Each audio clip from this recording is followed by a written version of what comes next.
And it's time for more Minecraft and more talk about the Austrian Grand Prix.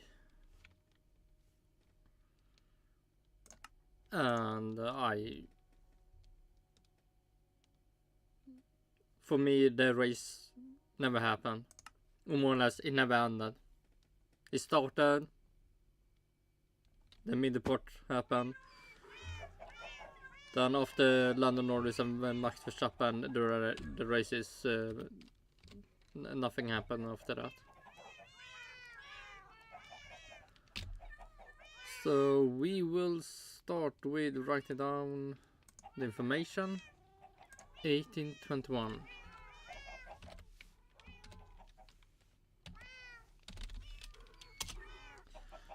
And then we will see. We have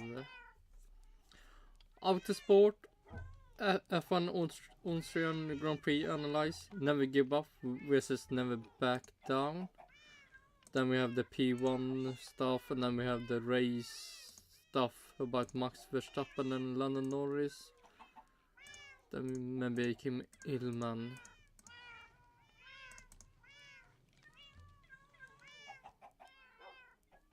And we will see if we do anything more. Could maybe do something more. But yeah, that race, it could have ended so much better. And sadly it didn't. A second win for Landooooo. An epic fight between Max Verstappen and Landooooo. Or a Max Verstappen win after epic fight with Landooooo. He could have 3 endings that would be amazing. And no ending of them happened. Instead, they crashed out. And I mean, it's fun for George Russell to win another race win before Lewis Hamilton even get a chance to win with Mercedes since 2021 Saudi Arabia Grand Prix. So in that way you can say, I mean that for me is the only thing that you can say is fun. Or some happiness after that race. That George Russell succeed a second time to win a race with Mercedes. And Lewis Hamilton have still not win a race. Send down. But it would be so much more fun with Max Verstappen and Norris. Because I was hoping that Mercedes wouldn't even get a win this season. Yeah, didn't they last season? Was it that? Let's see, 2023. Can we see? Let's see, race wins. Red Bull, Ferrari, Red Bull. Yeah, Mercedes didn't win anything last season, and it would be so more fun if McLaren with a Mercedes engine will only be the one that won between Red Bull, Ferrari.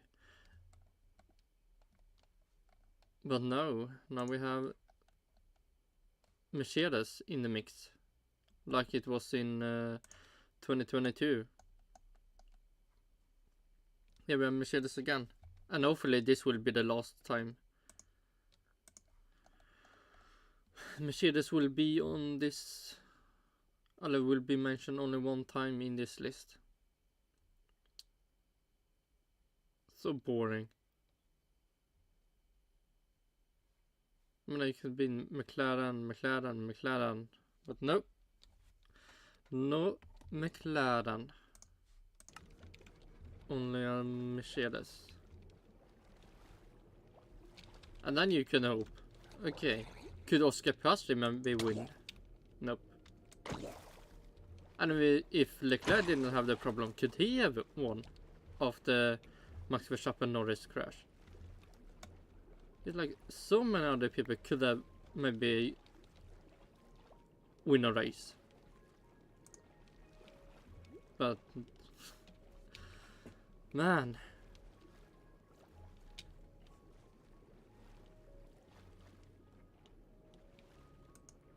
the ending.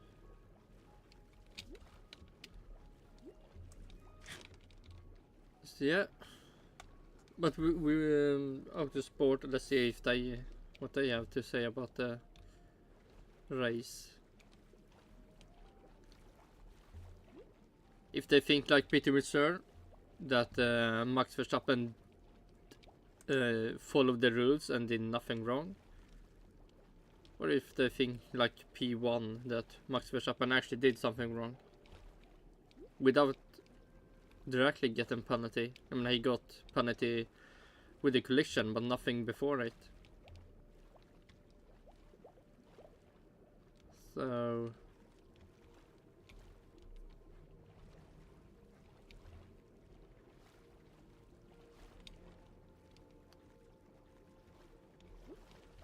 do we have anything more fish for the...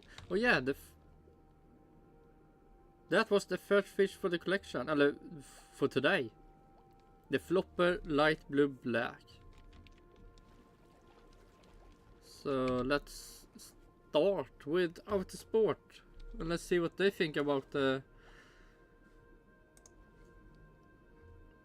race. The fuck? Oh, I clicked wrong.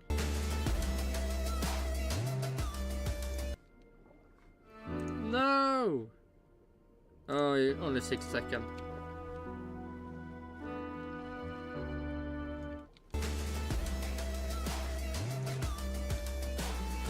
Well, that was quite the finish, wasn't it?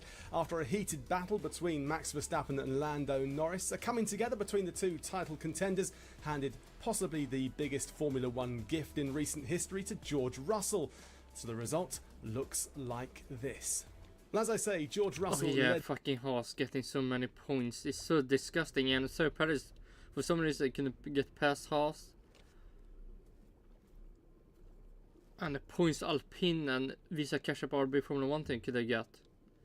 The way he Charles brought home the didn't race get any points. with Oscar Piastri in second, Carlos Sainz third, Hamilton in fourth in the second, Mercedes, great result for them, Verstappen in fifth, recovering to claim 10 points, Hülkenberg in sixth, Perez in seventh, and Magnussen in 8th in the second. Haas, Ricciardo in 9th, gaining 2 valuable points, and Pierre Gasly rounding out the points finishes in 10th. Then it was Leclerc, Ocon, Stroll, Tsunoda, Albon, Bottas, Zhou Guanyu, Alonso, Sargent, and a DNF for Lando Norris. Now, joining me to go through everything we saw in the remarkable last few laps and the rest of the Grand Prix, I'm delighted to welcome Alex Kalinauckas and Philip Clearan. How are you guys? That was pretty good, wasn't it, Alex? No, it was not good.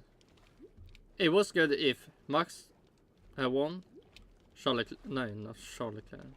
Well, it would have been good if he won the race.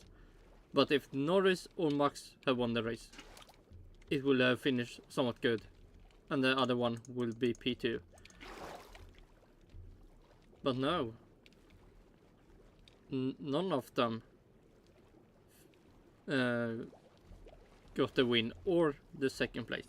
So for me the race was so bad. So it wasn't worth to even look at it after that.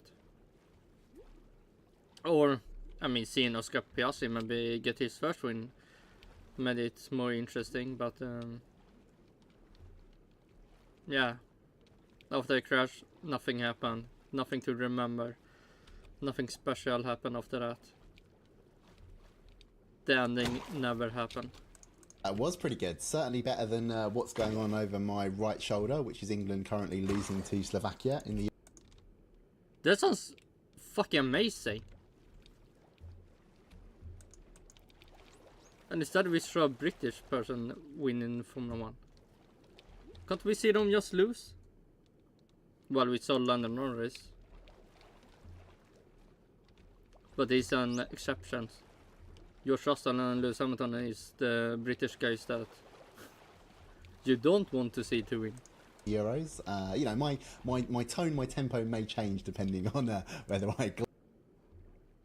Yeah, you look happy, so everyone seems having a good time. Maybe everyone loves seeing British, the Brits losing. Glance to right and see that they've managed to get back on terms with Slovakia. But yeah, the Grand Prix, superb. Except Lando Norris, nobody's having a good time when he's losing. Yeah, only sadness. I mean, the ending anyway, the first sort of 2/3 of it were pretty disappointing when it was quite clear that Max Verstappen was escaping at the start. But there were various points that kept it interesting. Was it a penalty for Max Verstappen being released into Norris's path at the first stop? Would have been harsh if it came. Apparently not. I mean, it looked like it could be, but the stewards, for the information they gave, he didn't deserve a penalty. Somewhat weird, but sure. I agree, don't penalty Max Verstappen, he's amazing. It didn't. And then, yeah, on the hard tyres, at the end of the stint, the McLaren was quicker. It was coming down by quite significant chunks in places. Verstappen... Man, if Lando Norris just had waited, could he just waited for a mistake of Max Verstappen and then just pass him easy, then an easy win. Without any track limits or something like that.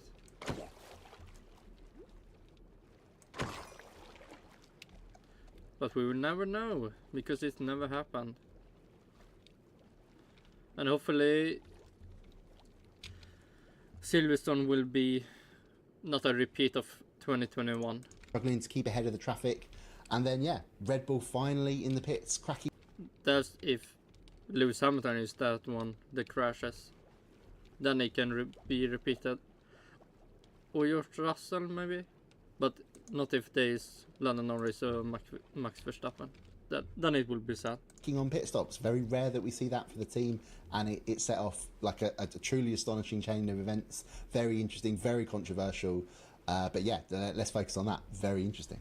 Yeah, absolutely right. I'm pretty sure Phil won't give a monkeys about what's going on with England, him being a man from Belgium. We won't talk football with him for a bit, but let's talk about the Grand Prix. Over there then, Phil, what was the general consensus? What was the feeling around the place then in Austria from what we witnessed? Sadness. Yeah, I have to say it was quite amusing to hear the loud groans when Phil Foden's goal was just disallowed. That was quite funny, in a way, not to wish anything bad on you guys at all. Me?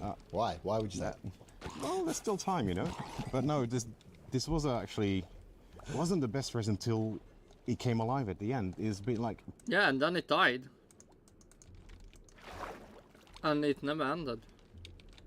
That sounds Barcelona sad. was sort of looking as if it's going to be that race, but then Max Verstappen was just a bit too far out and Lando Norris didn't have enough to challenge him, whereas now it was the opposite. For whatever reason, Wait. Max really lost out. Pit stops weren't great. Okay, so for the people that don't have the information, Max Verstappen had old tires on, Lando Norris had new tires on. Red Bull was planning to have the hard tires. Charles Leclerc didn't like the hard tires in the beginning, so maybe the Red Bull didn't wanna use the hard tires in the end. So Red Bull nerfed Max Verstappen badly in the end. Bad tires, maybe wrong tires, and bad pit stop. And then you have a fast Lando Norris with good tires behind you. He was struggling on the medium tires at the end. Yeah, because they were old. Please mention it. Peter Winsor, for some reason, find that information really easy. If you want clear information on why stuff happened, Peter Winsor should be your to go. Lando had the pace on him, and we had a kind of the battle that I think we all imagined was going to happen at some point, where this had to end in tears at some point. They've been so close for so many times. I think it's probably the first time that Max Verstappen really feels challenged by somebody consistent. Well, he wasn't challenged by only Lando Norris, he was challenged by his team, giving him all the wrong stuff. So, if Max Verstappen hadn't been so nerfed, Lando Norris wouldn't have been so close. Consistently for like 4 or 5 races now, and yeah, it did go wrong this time. And yeah, it was a great battle until that point, so it is a shame that in a way we were robbed of it, but this is obviously a massive storyline and it's not going to end here. What's great is when you get these storylines develop, you know they're going to carry on bubbling under the surface for the rest of the season. They're good friends off track as well, so it'll be interesting to see how it kind of relates to. Yeah, apparently they will probably no longer be friends. I feel it's probably weird, but Lando Norris have made his statement, and Max Verstappen will probably not apologize, because why would they? So the friendship is over. Nothing to the media, cover how up. we see their relationship maybe move on. Nothing to. The fuck do you say? Make it good again. In the next few weeks. But let's just stick with the first incident then. I thought it was an exciting-ish Grand Prix. There were battles throughout, particularly from the start. But what do we think about this big elephant in the room then? This incident between Max and Lando. Who was to blame? Alex, go on, you say first. Who would you hold entirely to blame? Yeah, I think for the actual collision that gave them both punctures, it's definitely Max Verstappen's fault. The steward's ruling it as he was predominantly to blame because, you know, Lando Norris, if you attack on the outside, you do have to sort of accept a lot of the consequences, but clearly Max Verstappen moves to the left, he doesn't leave. For the information Peter Vasseur gave, he didn't move, but I don't know, not seen it. Maybe I should.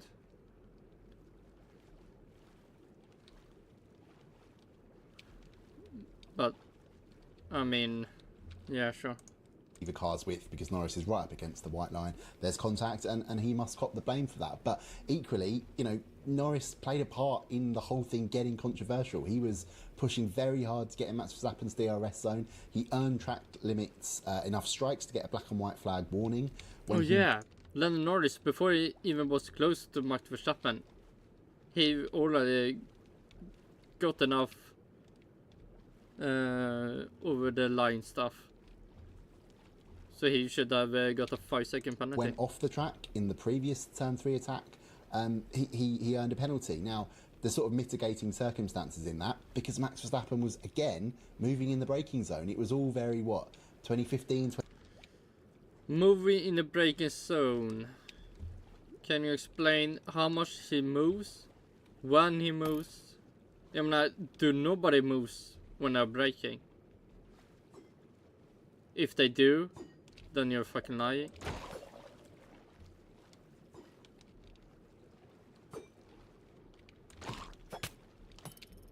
Come on, one more. I want a trident. One more trident for the collection. No more trident. 2016, I think it was more when he was doing that, when he'd first arrived, they had to create that Verstappen rule that really wasn't allowed. It's gone away in recent years, but Max brought it back really to the fore today, and I think that ultimately Okay, but he didn't get any penalty for moving under the braking. So why didn't he get a penalty if he now did the stuff? he should reflect on this as he lost himself a win, because what's Norris going to do? He's well behind in the championship. He has to attack if this championship battle that he thinks is on. Max Verstappen just has to finish second. But I think what's interesting with Max is that, and Andrea Stella mentioned this, it's all very, very 2021. It's like issues that went unpunished then seem to have sort of been allowed to still be there bubbling under the surface when Red Bull's got no opposition. And the thing is with Max Verstappen, he wants to lay down markers. He's not alone in that. Michael Schumacher did it years ago. Ayrton Senna, even Hamilton to a certain extent when he arrived, showing what he was willing to do and not backing down. But with Max, he you know, you ask him about it and he goes, oh no, I don't lay down markers. No, there's no sort. Scam ad. Stake F1 team Kickstarter is sponsoring this scam. One more fish for the collection.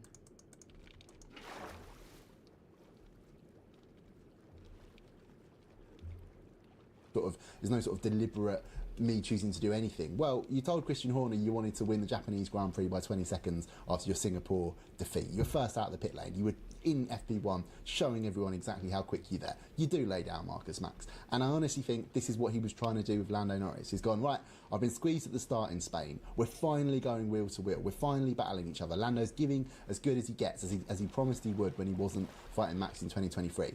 And I think Max thought, right, marker time now. That's why I'm not backing down, even though I've got this massive lead in the championship. They've come to blows because Norris didn't back down either. And there we go. Contact. It's eerily similar to 2021 in many ways. Yeah, and the thing is, Max doesn't feel like he did anything wrong. I mean, I did they? Andrea Stella, McLaren team boss, also felt like this is the result of 2021 and Max, the way he drives, being enabled by not being punished previously. We also had, I think, his battle with Charles Leclerc here at the same corner in 22, if I'm not mistaken, where he pushed Leclerc out of the track and he got away with it. So there is an element of, yes, absolutely. Well, can you do it? What do the rules say? I mean, if the rules say he can do it, he's doing nothing wrong. So shut up. Alex, he's laying down a marker, but equally, I don't think he's truly sorry or he truly feels like he did anything wrong. This is just... I mean, what do the rules say? Please. Explain. What do the rules say and what did he do? His worldview or his view of racing. And you mean FIA's worldview of racing? And this is a really important inflection point. Yeah, do you follow the rules? And for two reasons. First of all, as you mentioned, they are very good friends. But Lando also said that if Max doesn't earn up to this, I'm going to lose a lot of respect for him. So they will have to clear the air. Not going to happen tonight, but they'll let it sink in, let it cool down a bit. And they'll have to clear the air because they are going to race each other a few more times, at least this year and into the future. And then the other reflection point is what does the FIA do? Because clearly they gave Max Verstappen a 10-second penalty, so he's in the wrong here. Objectively. Yeah, that time, but before. How do we move on? Because the moving on the braking wasn't punished. Yeah, but how much moving on the braking did they? Can you maybe give information, more information as just saying how it is? What was punished was a contact where we squeezed Norris and made contact there, but everything else was fair game until that point. So. It was. What are we going to do? Are we going to keep allowing this? Is the FIA going to take a stand and maybe not tighten up the regulations, but tighten up how they are applied? So there are some question marks moving forward about... Okay, what the fuck do they need to fix? Can you explain what rules you want to change? Can you bring them up? They just... Man, fucking so much. Not only how their relationship... develops or deteriorates, but also how are we going to see these guys race in the future? It does open up a... Yeah, what the fuck do the rules say? Can you just read them?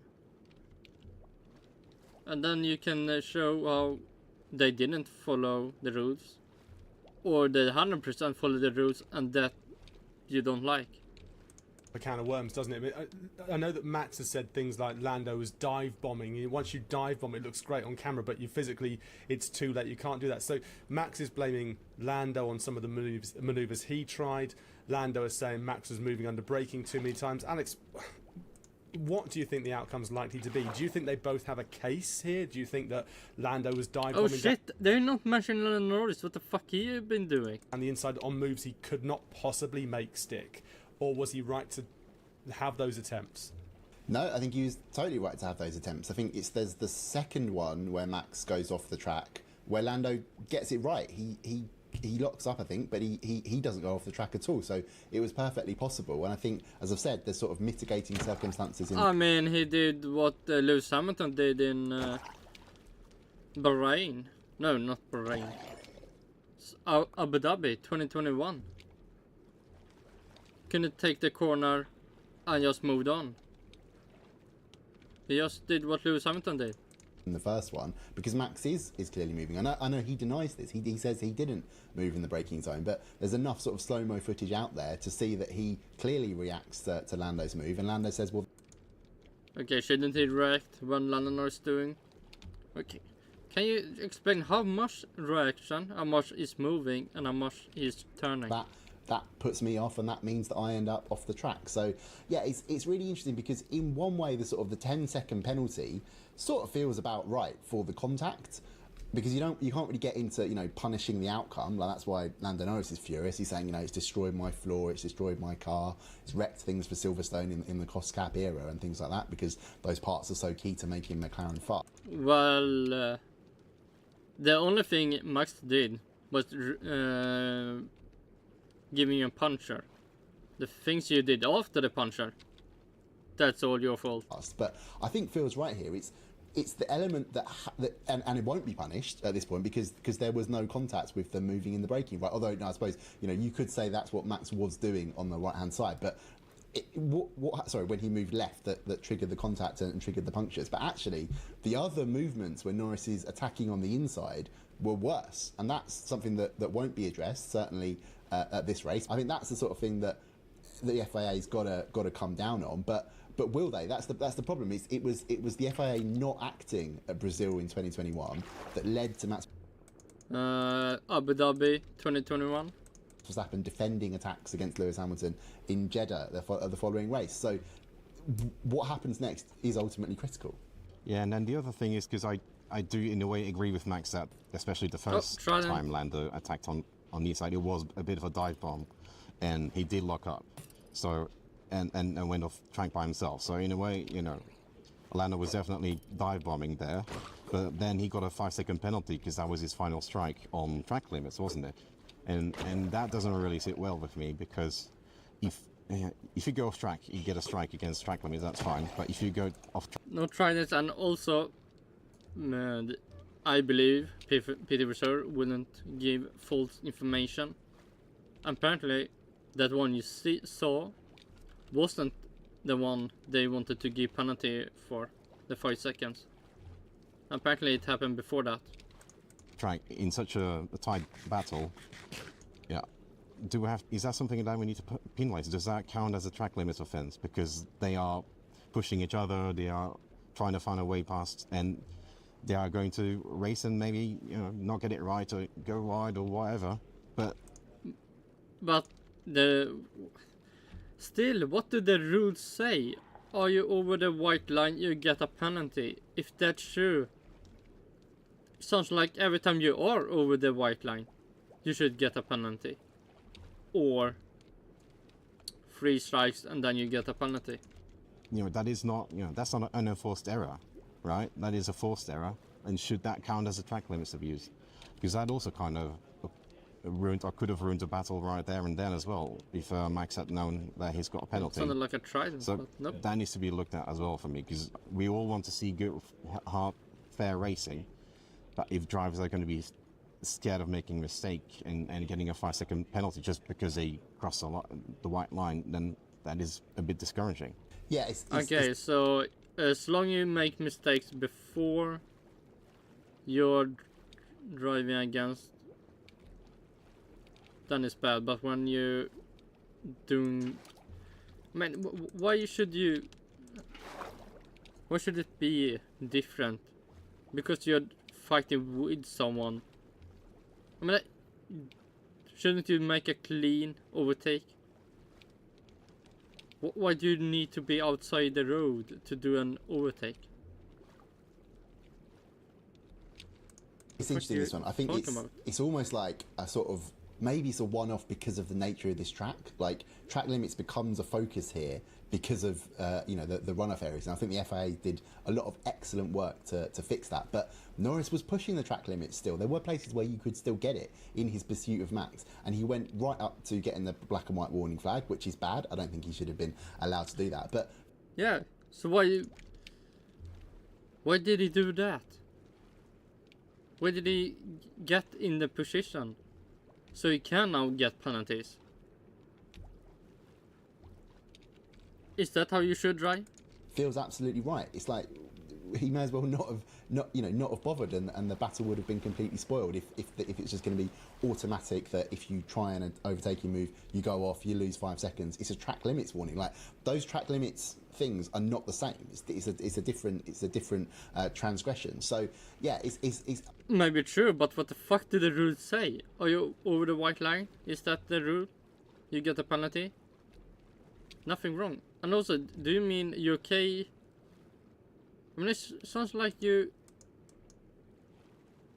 can cheat your way close to the one you want to get past by using a track limit.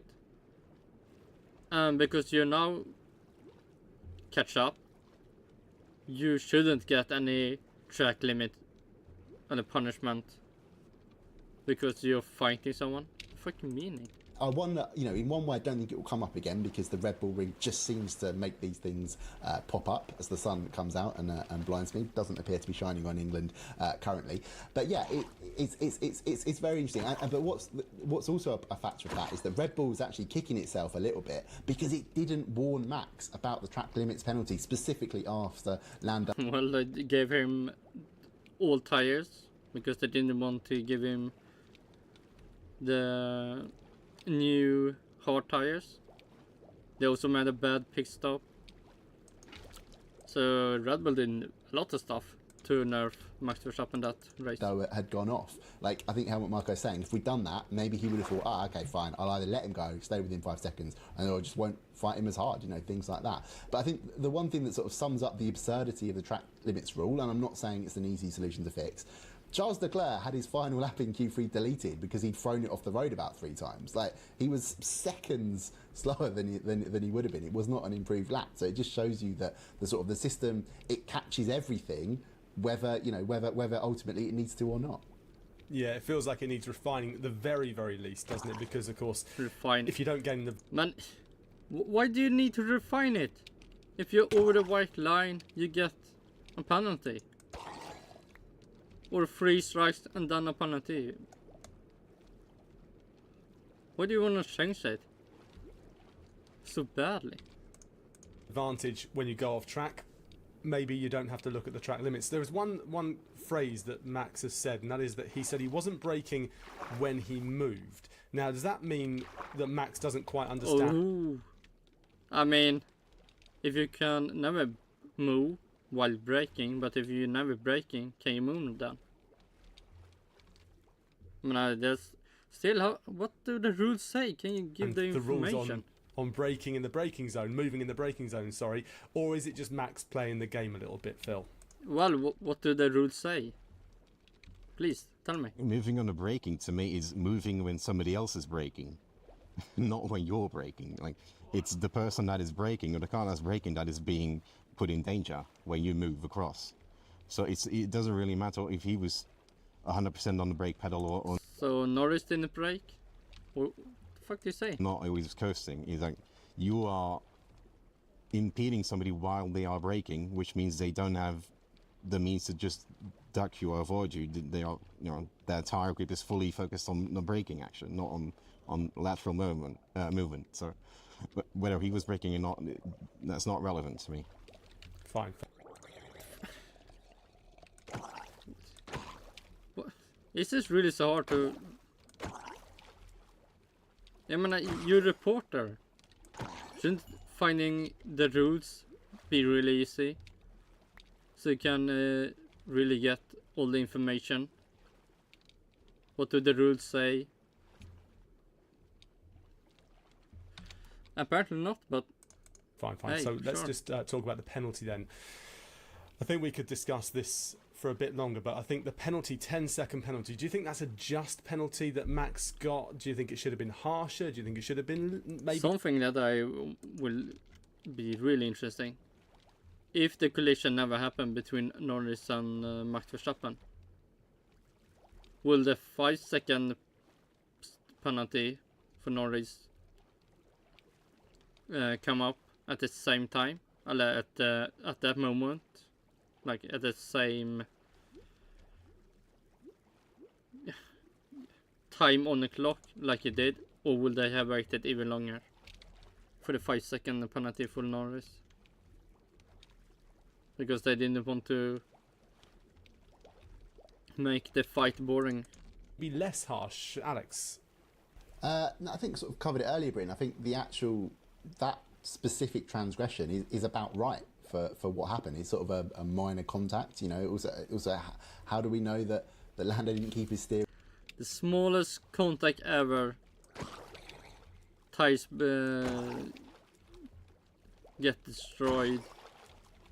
I'm like, how unlucky is that? It's like, I mean, Gasly and Norris. No, not Norris. Esteban Ogone. I mean, they have maybe some similar touch with each other, and that didn't break any tires. Oh, Trident! Can we get a Trident? Hopefully, probably not. Oh, don't damage yourself. Then you will not get the looting on. Well, I will not get the looting. No Trident for the collection. My probably. Oh, one more Trident. Fuck.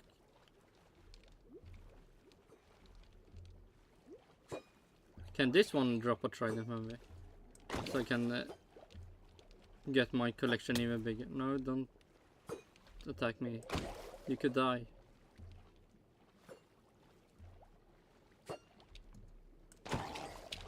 Still not Trident. That's depressing, you could say. But yeah, Esteban Ocon and Gasly had some similar touch, and for some reason, I mean, that will be funny if Esteban Ocon and Gasly, when they touch, they have this, both of them got the tires ruined, and then when Max Verstappen and Norris touch, nothing happens. But we didn't get it, and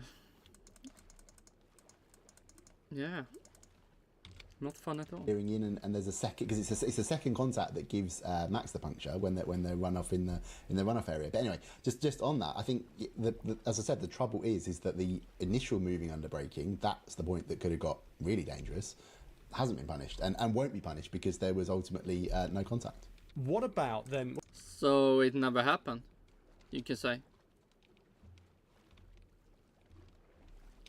So why do you complain? If he didn't get a penalty, it wasn't worthy a penalty. That's what I mean. Can't you read the rules? You're a reporter. Find the rules, and then you read it up, and then you can give, you know, like, put the fucking text here somewhere, so everyone can see what the rulings say. And then you, I don't know, how the fuck you should do that. Find like maybe still pictures to show how much Max Verstappen actually moved. And you can maybe call up on judge and see like, is Max Verstappen worthy and penalty or not? And then you can say you have a proof that yes,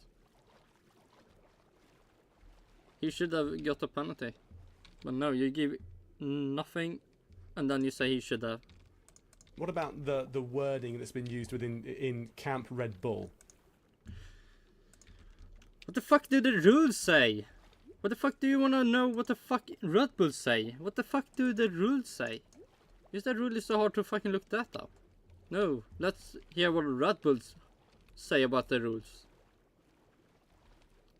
Why the fuck don't you go to FIA and ask them? The FIA. And say, hey, the fuck happened?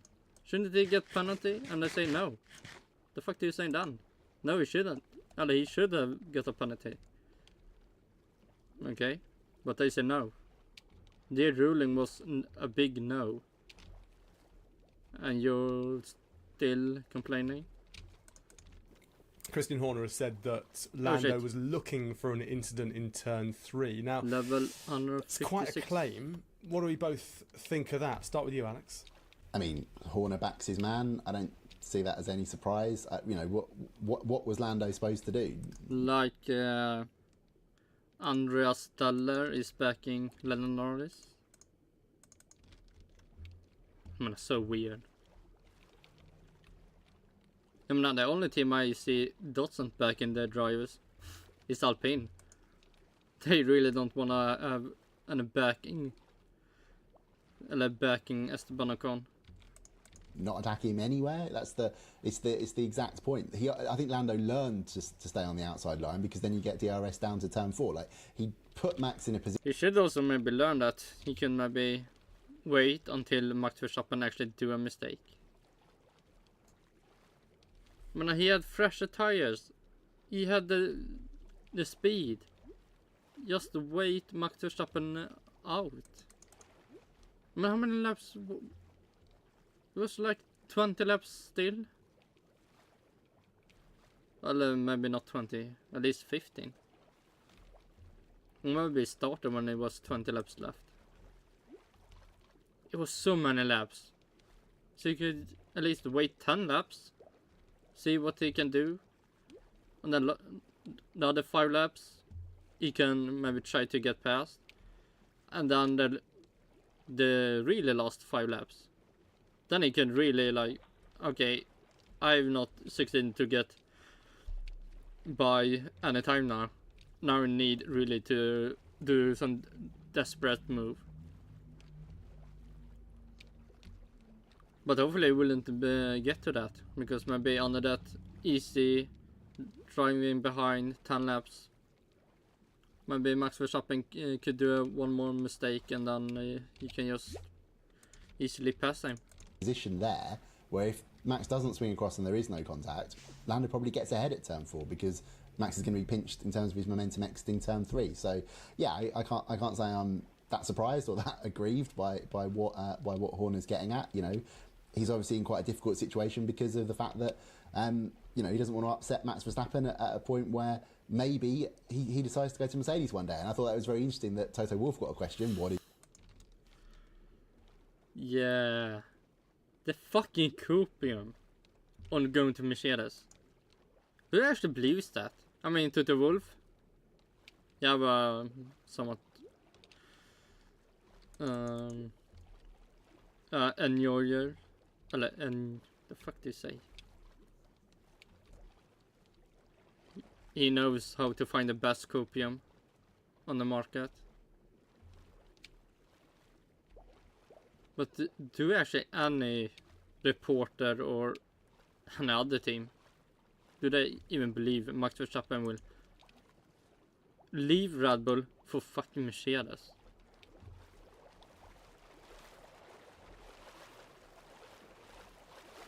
I mean, if he like, as soon Max Verstappen was out, then there was so much talk about Antonelli. Kym Antonelli. He will be our next. And then after some time, oh shit, Antonelli maybe doesn't make any good headlines in the news because he's not doing good in Formula 2. Let's go back to Max Verstappen again. He will probably wanna join us. Yeah, fucking sure. Did you think of Lando and Max? Was it like 2021? Oh, I couldn't possibly compare it to 2021. You know, that's not what's going on there. Oh yeah, right, Toto. You're thinking about when you might have to have negotiations with Max Verstappen one day, whether it's for a 2025 drive or more. Oh shit. Man, if Max Verstappen joins Mercedes, could Max Verstappen make Toto Wolff before that to make him join? Like, you have to say that what happened in Abu Dhabi 2021 was amazing, and thanks to that Max Verstappen will now join our team, and we're gladly happy that he won that championship. I mean, that would be amazing to see Toto Wolff selling out. More likely a 2026 drive. So yeah, I think it's just the inevitable. Or maybe even say Lewis Hamilton didn't deserve the 2021 championship.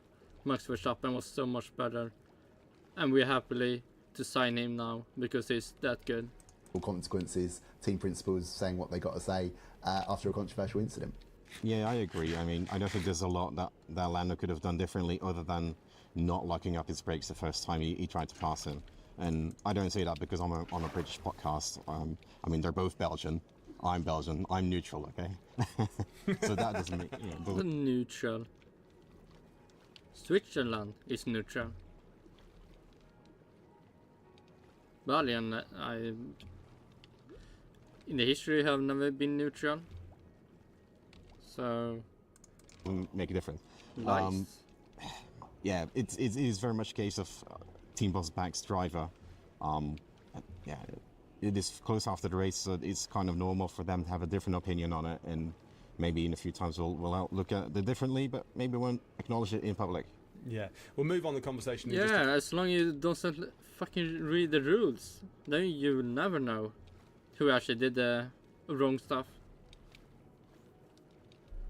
Or if nobody, or if anybody did anything wrong that time, or that day. Then you can blame few moments. everyone. The final one, you've both mentioned Andrew Stella and what he said about, you know, if you don't address these things honestly, they will come back. What the fuck do FIA say? Yeah, Andrew Stella have said a lot of stuff, but what do the FIA say? Have they said anything? Or have you maybe asked them for a response? Back, and it's certainly come back right now. How do you think this is going to be resolved? What do you think is going to happen over the next few weeks? Probably nothing. I don't know. No, this is really bad. That can be skipped in 5 seconds. Amazing. Honestly, and Stella said, yeah, this needs to be resolved. We need to talk to the FIA about this. FIA have obviously just, you know, they've not punished the braking. Sorry, they've not punished the moving on the braking. They've given Max a penalty. Yeah, but how much did he? I mean, if he moved under the braking, like you say, what did the penalty happen then? Or maybe never moved that much under the braking. Or what the fuck do the rules say? That could also be a really interesting thing. Can the reporters of Formula 1 find a rule book and actually read the fucking rules? Then print it out what the rules say, so the people that doesn't know the rules can also read it and get their own conclusion on what the fuck Max did, and also you get to see the clips how much Max actually moves under the braking. But you get nothing, but you get a lot of talking. Penalty for the incident and 2 penalty points. So it seems like from the FIA's point of view, it's case closed. So that's why still. Yeah, that's weird. The case is closed, but everyone say that Max Verstappen did something wrong. That's so weird. It's like maybe nothing wrong did happen. I mean, that would be really ironic. Wait, you didn't get a penalty for Max Verstappen because he did nothing wrong? What? I mean, they kind of done a mistake. That's why you read the rule book to see. Oh my god, the FIA fucked up so badly. I mean, look. Here it say that Max Verstappen did is 100% a penalty. I mean, it says in the rule book Max Verstappen should get a penalty. His name, everything. It says, but nope. No, we they're don't saying get that. we need to have a talk at some point. There are a few mechanisms, a few Oh my god, fuck me. committees where they can do so. Team manager briefings. Yeah, we can start by looking at the rule book, see the text, and then we read it. Then we look at the proof, what happened in the race. Okay, then we get the conclusion. Maybe a judge, we hire a judge.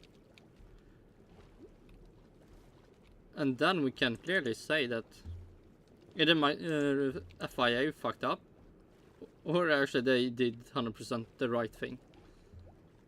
And that would somewhat be ironic, but hey.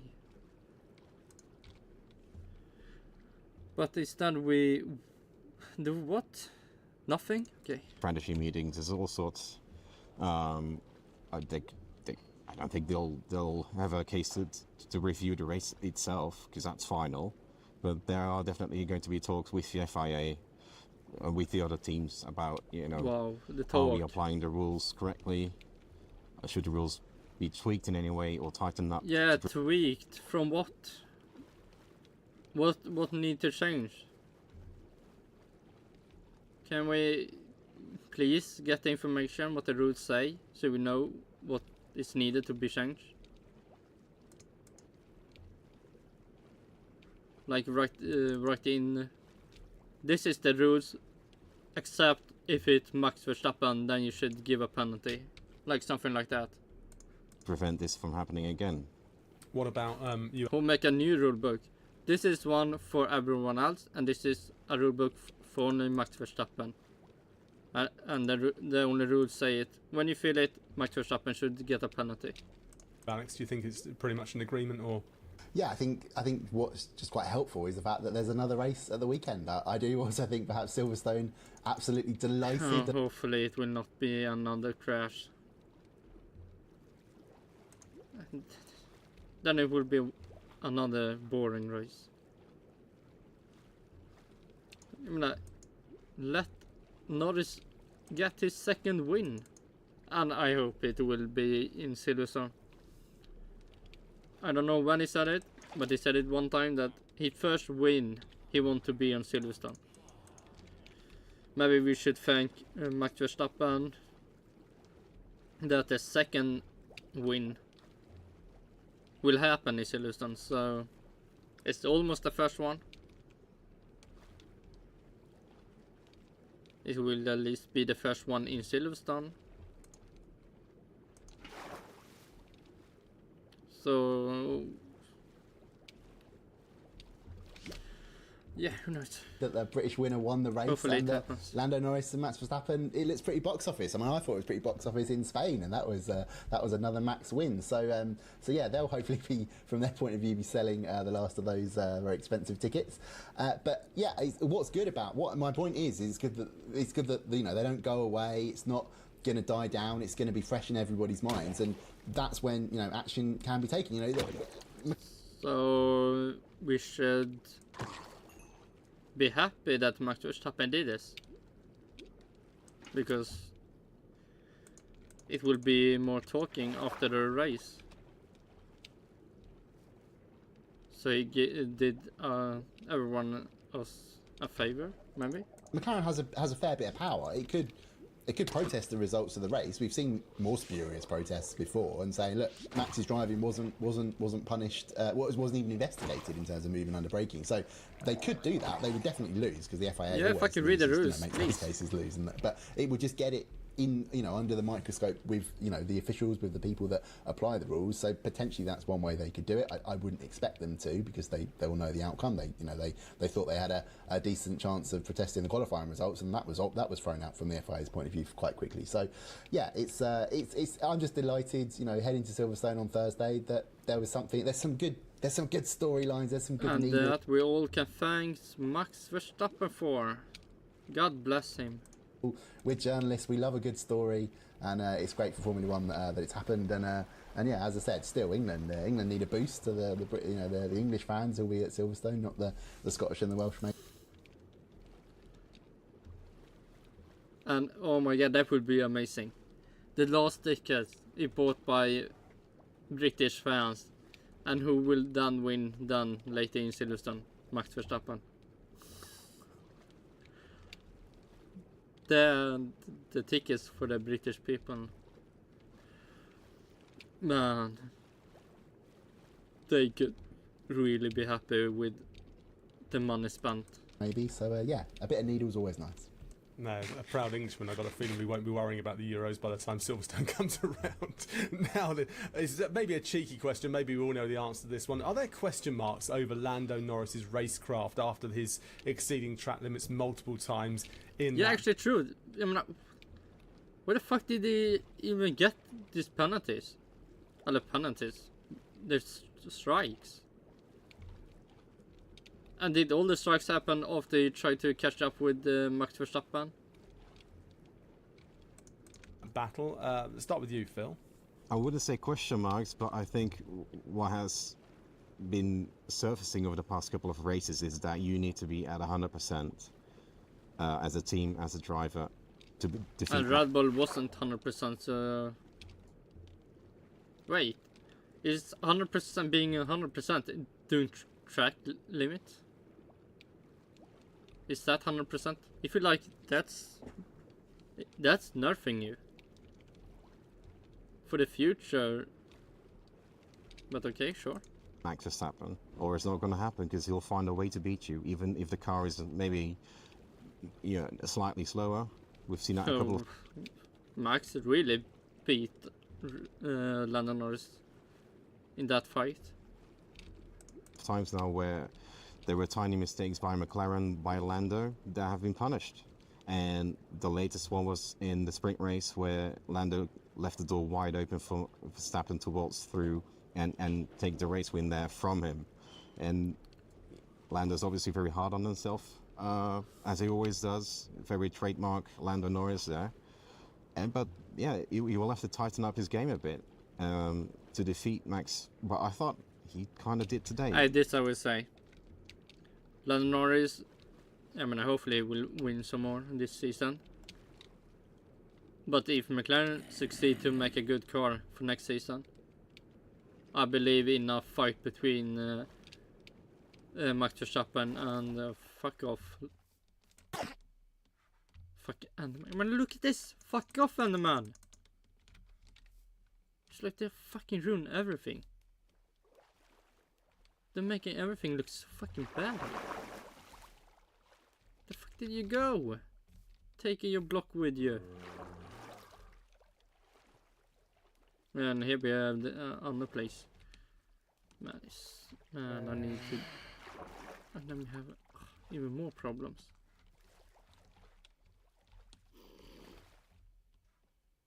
Nope.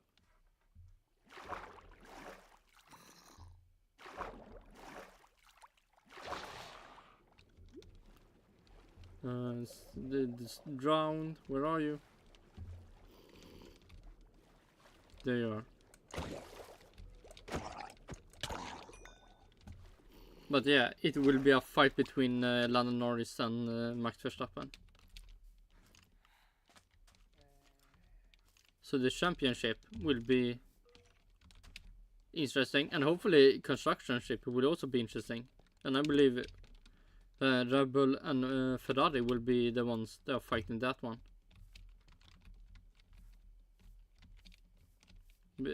Because I mean, I lose Hamilton and Charles Leclerc together in Ferrari.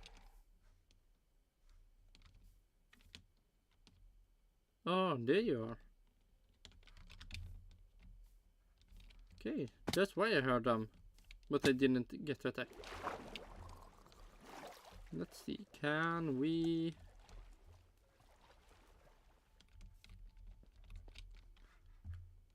Can we maybe climb the wall?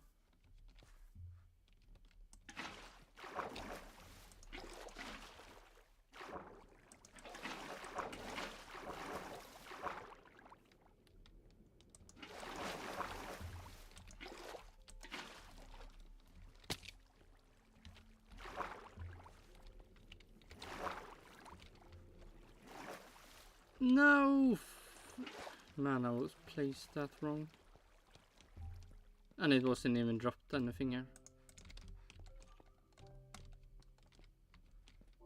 Okay, let's see. Nope.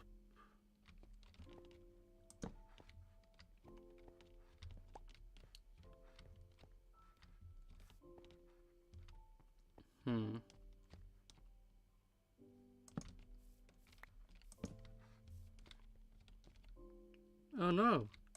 This one could be that one. Okay, now I'll probably fix it. Let's go back.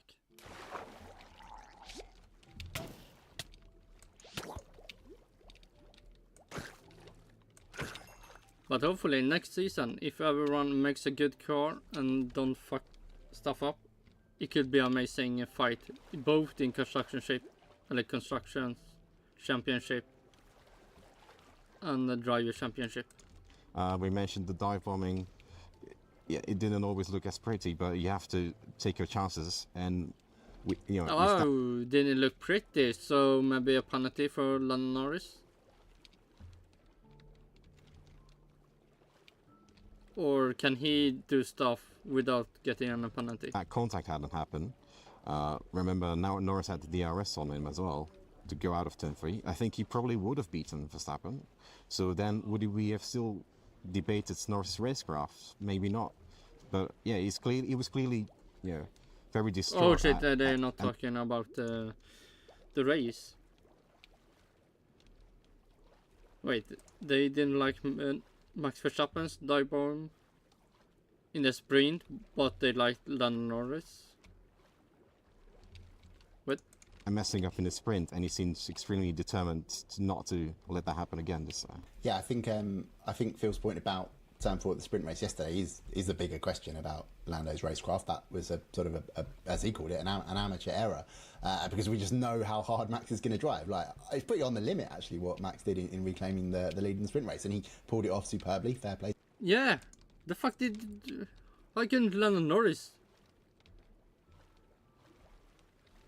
succeed to pass Max Verstappen easily?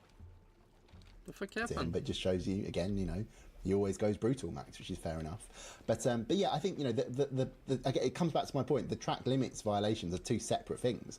Lando was against the rules, shouldn't have done. Also, if Peter Vasseur is not lying, he got the 5-second penalty. Well, he should have got it earlier, because the penalty he was giving for the track limit, that happened before he catch up with Max Verstappen.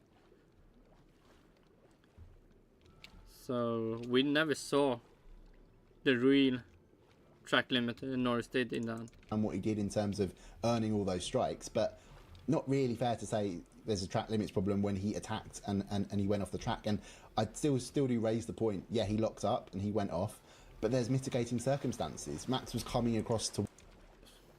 I mean, if that Peter Vasseur is true, the fuck is this kind of reporting, news reporting on Formula 1 are you doing?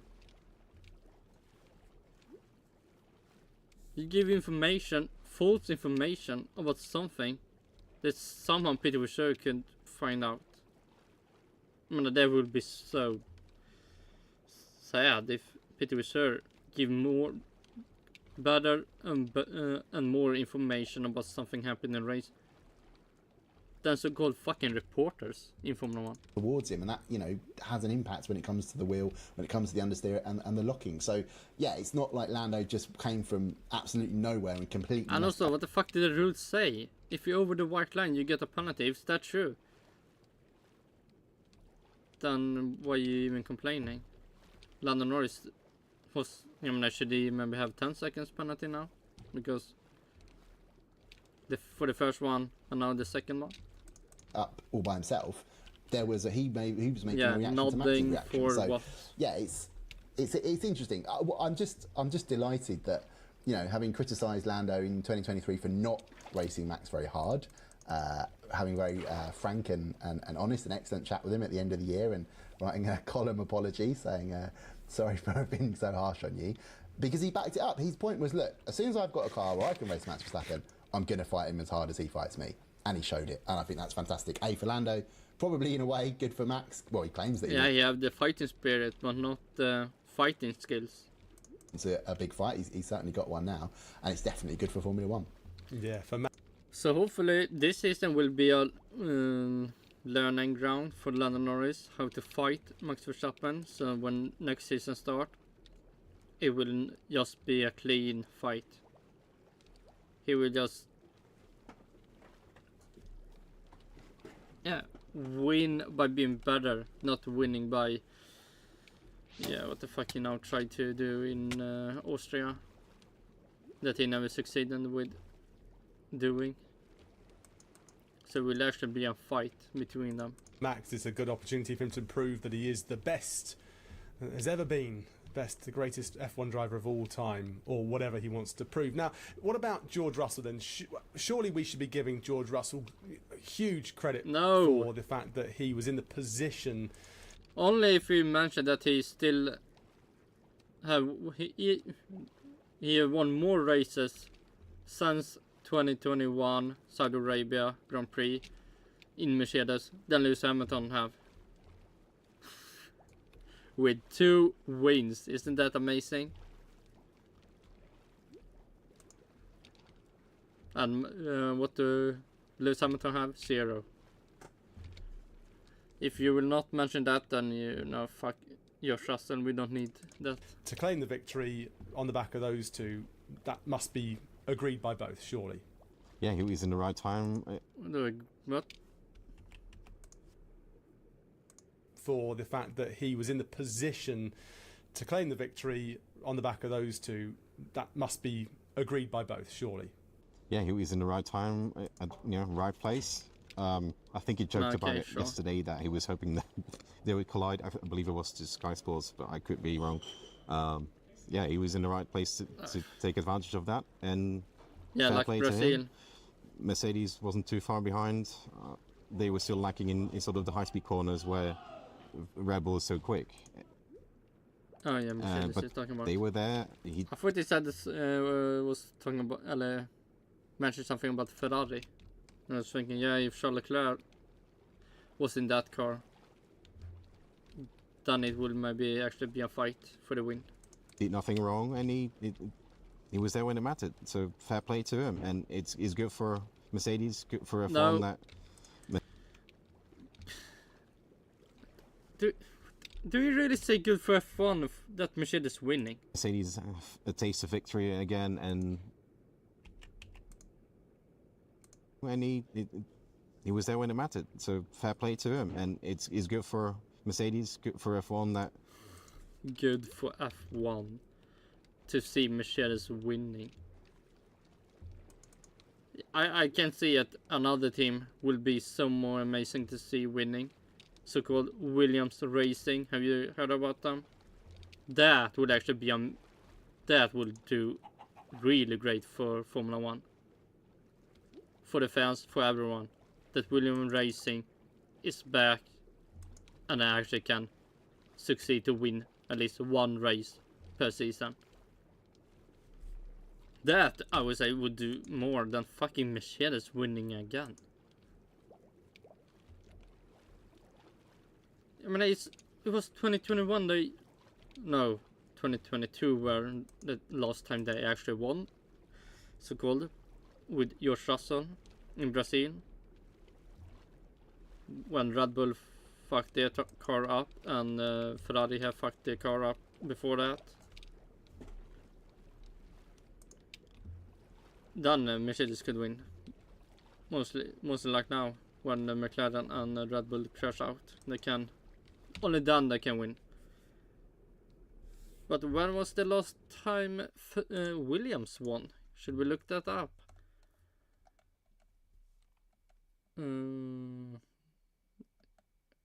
Let's see.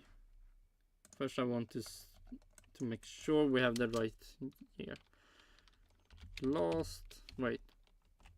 F1 last Williams win. Ooh, 2012. I was thinking, I mean, the last championship was like a long time ago, but I believe the last win happened recently. Somewhat recently. Okay, 2012. Where do we have it? Oh my god, fucking amazing. Lotus. Oh, I was looking Williams. There we have Williams. Fucking with the... Why can't they do great engines done? No, not now. The fuck is this? I mean, look. Oh, it was the glory stage for Renault when Red Bull also won with it. Man, Renault have fallen so hard. Also the team Alpine, I mean, this is what the Alpine was before. So Williams won in 2012. So 12 years ago. Yeah, but now having Mercedes back up there will bring so much more fans to Formula 1. I mean, who don't want to see Mercedes winning again?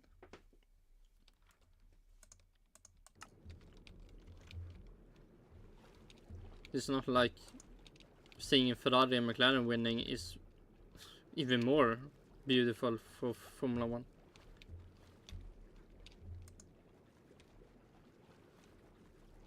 But yeah, sure, Mercedes, yeah, true. Mercedes a taste of victory again, and decent victory. Yeah, true. We'll be looking to make it more of a three-way fight or a four-way fight than it maybe They will fucking not. has been, because both Mercedes and Ferrari are still lagging a bit behind compared to the two top teams now, McLaren and Red Bull. But this is a good... I mean, first of all, it's a two-way fight. It's McLaren versus Red Bull. They can some best be the third best, but they most likely will be the fourth best. As soon Ferrari do something with the car to make it better. So it isn't a three-way or four-way fight. It will always be a two-way fight, and sometimes Ferrari and Mercedes will be good. It's good storyline again, as Alex said, not just for Silverstone and their ticket sales, but the more winners you can get in a form, the better, isn't it? Oh fuck! I never picked up the torch.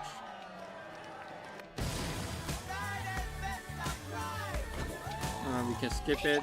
Yeah, I've realised, by the way, I don't need to keep an eye on the football score, because I can hear the English journalists in the media centre reacting whenever anything happens in the game that they're obviously watching on their phones or iPads or whatever. But anyway, yeah, George Russell, it's interesting. Spoke to him in Spain, and obviously that was following on from the Canadian Grand Prix where he'd made a lot of mistakes, and his point was, look, like, I'm pushing harder and making myself be more on the limit because I'm not satisfied with, his point, like, in 2022 I was in the top 5 more than anybody else, that second doesn't interest him. He knows, it's a bit like Lando, he knows he's got to get everything perfect, really push all the boundaries, especially in the Mercedes. The torch. God damn it. We need to... Oh, fuck me. I need one more torch. I'll always have that torch in my hand, in the hotbar here. And I need to fix that. He's compared to the McLaren to get a one-off victory, and that was what contributed to his mistakes. Oh wait, we're so much talking about fucking what nobody fucking cares about. And obviously that was following on from the Canadian Grand Prix where he'd made a lot of mistakes, and his point was, look, like, I'm pushing harder and making myself be more on the limit, because I'm not satisfied with, you know, his point, like, oh, in 2022 I was in the top 5 more than anybody else, that second doesn't interest him. You know, he knows, it's a bit like Lando, he knows he's got to get everything perfect, really push all the boundaries, especially in the Mercedes compared to the McLaren, to get a one-off victory, and that was what contributed to his mistakes in Canada. But what was particularly interesting about the chat that I had with him was that he was saying, look, this year I've made a particular focus on my mindset and meaning I can bounce back from setbacks, and I think he did that superb. This season, and then you did the Canadian Grand Prix. The fuck you mean? Or did you start after the Canadian Grand Prix that this season I should do better? Well in Barcelona with his, you know, racing at the start, went wheel to wheel with Max, went wheel to wheel with Lewis. Yeah, he was defeated in both of those battles, but came out of it, you know, with a great deal of respect, I thought. And then, you know, he's just continued that this weekend. The Red Bull Ring is a really hard track. It's a short track, so, you know, the difference. Seems like really hard for Sergio Perez for some reason. In lap time aren't massive, and the drivers that are really on it are really rewarded. We saw that with Max in qualifying yesterday. George Russell is blowing away a 7-time world champion in qualifying this year, and, you know, in the race. Does that mean that Lewis Hamilton is super washed, super bad, should retire? I mean, I don't know how good he will be in Ferrari, but it will be really funny. The last years he will be in Formula 1, that will be in Ferrari. And that career would still not have won a race since 2021 Saudi Arabia. Well, that will be really funny. At least for me. Maybe not for British people. Races, I think Mercedes still feels Lewis has an edge when things are all right with him. He had floor damage today. His fault. He hit the curb at turn 8 too hard. And again in SQ3 he damaged the floor there as well. But look, George Russell, I think that's also the question mark, is we don't know actually, is Lewis really pushing everything out? There's huge question marks over. Yeah, quite now we're looking for a great torch to take. Is that the only torch? No, there we have one more. And also fucking chicken. Okay, here we have some torches that could be used. But if I take one, the other one would be lonely. Can't do that. We need to take a torch that we can't take. Oh, this will be perfect. Damage, almost dying, and then a creepy just comes up and say hi. 156 levels gone in just seconds. And then life becomes depressing.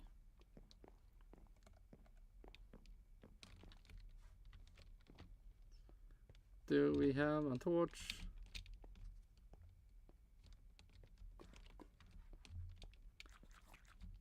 Oh yeah, you can continue while I'm looking. What's going on in his last year at Mercedes, the fact that he's off to Ferrari, but Russell can't do anything about that. He can only control what's in front of him, and he's not doing a Sergio Perez. He's absolutely delivering. He put himself into the right place to capitalise today. So yeah, not, I'm sure, how ultimately he'd want to win his second Formula 1 race, but the position that Mercedes finds itself in, he'll take it. Yeah, I'm sure he will. The first Mercedes victory in 36 Grand Prix. It's certainly a long wait, and George Russell can claim both of those victories. It's a good tally for him. His 13th podium in his Formula 1 career. Let's move it on slightly then to the number of penalties that were dished out. We know there have been changes and new sensors have been put in. There have been changes to the gravel traps, to the curbs as well. Do you think it's been a bit over officious, over studious maybe, or do you think that the FAA are just going to bat it off and say, look, this was done in response to media, fans, and teams and drivers alike? What are your thoughts on this? I think it's very much a work in progress. I think the turn 9 and 10 gravel traps worked really well. And it's a bit of a shame that it was overshadowed by Oscar Piastri's incident in turn 6, because that's where they didn't really narrow the curve that much. And that somehow they thought it was fine, but there was somehow a car width in between the white line and the gravel trap, and Oscar managed to find it, and just he was out by what, I don't know. I personally can't tell if he was out or not, and McLaren questioned it as well, because apparently the helicopter camera images they used were quite blurry, so it's one of the. Also, I found the torch I could take. So now we can continue the collection of fishes. So amazing. Let's see how many.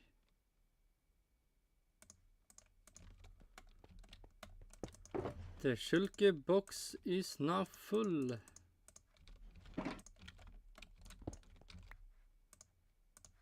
Nice. And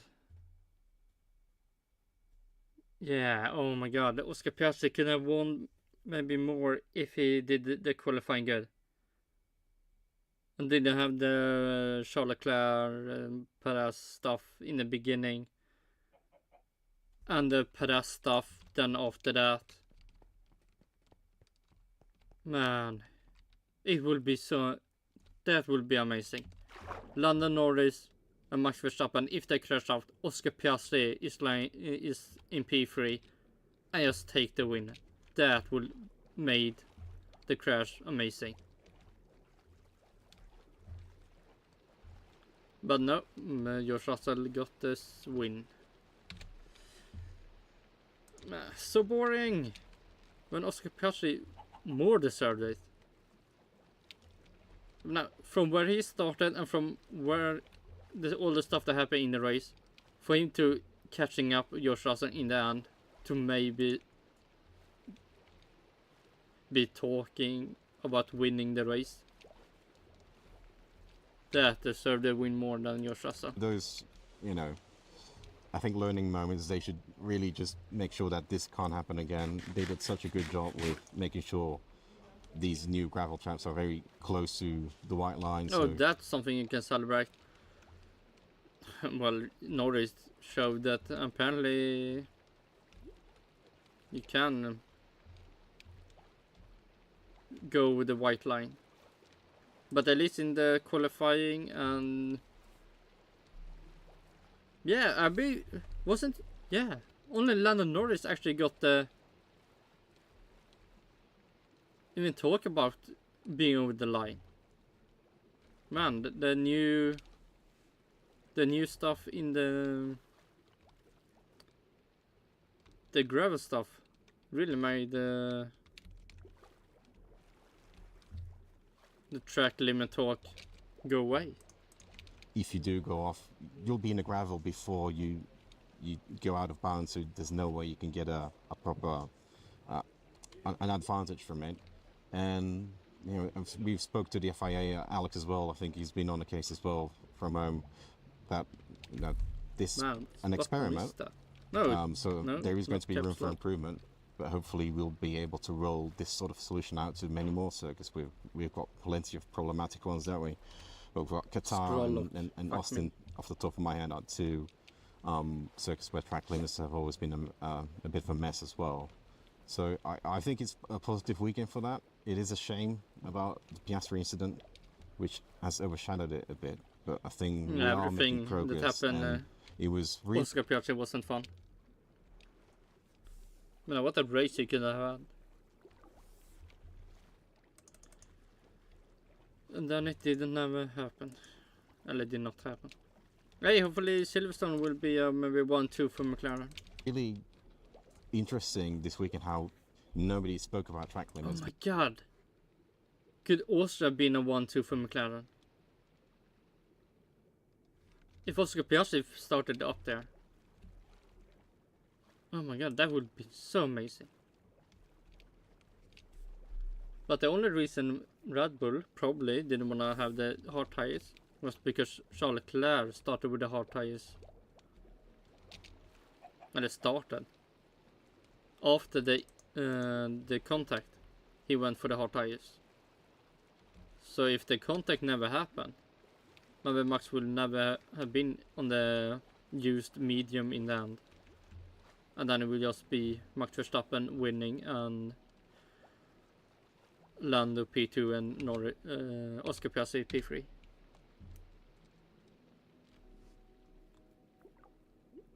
So maybe to get Lando Norris to win the race, Oscar Piastri needed to be where he was.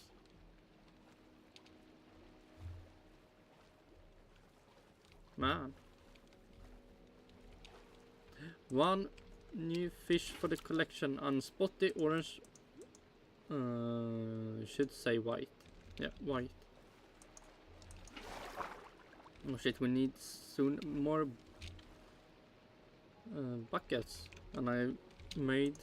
Before the sprint, it was, you know, everybody was kind of happy with it. It disappeared off the agenda almost completely. So, yeah, I'm glad we are talking about on-track action instead of debating why people got penalized for track limits constantly. Yes, but for some reason Norris succeeded with bringing the talk back.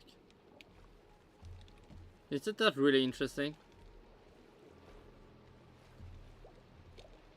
Maybe you can say really weird that... I mean, he must get all the strikes on the same lap.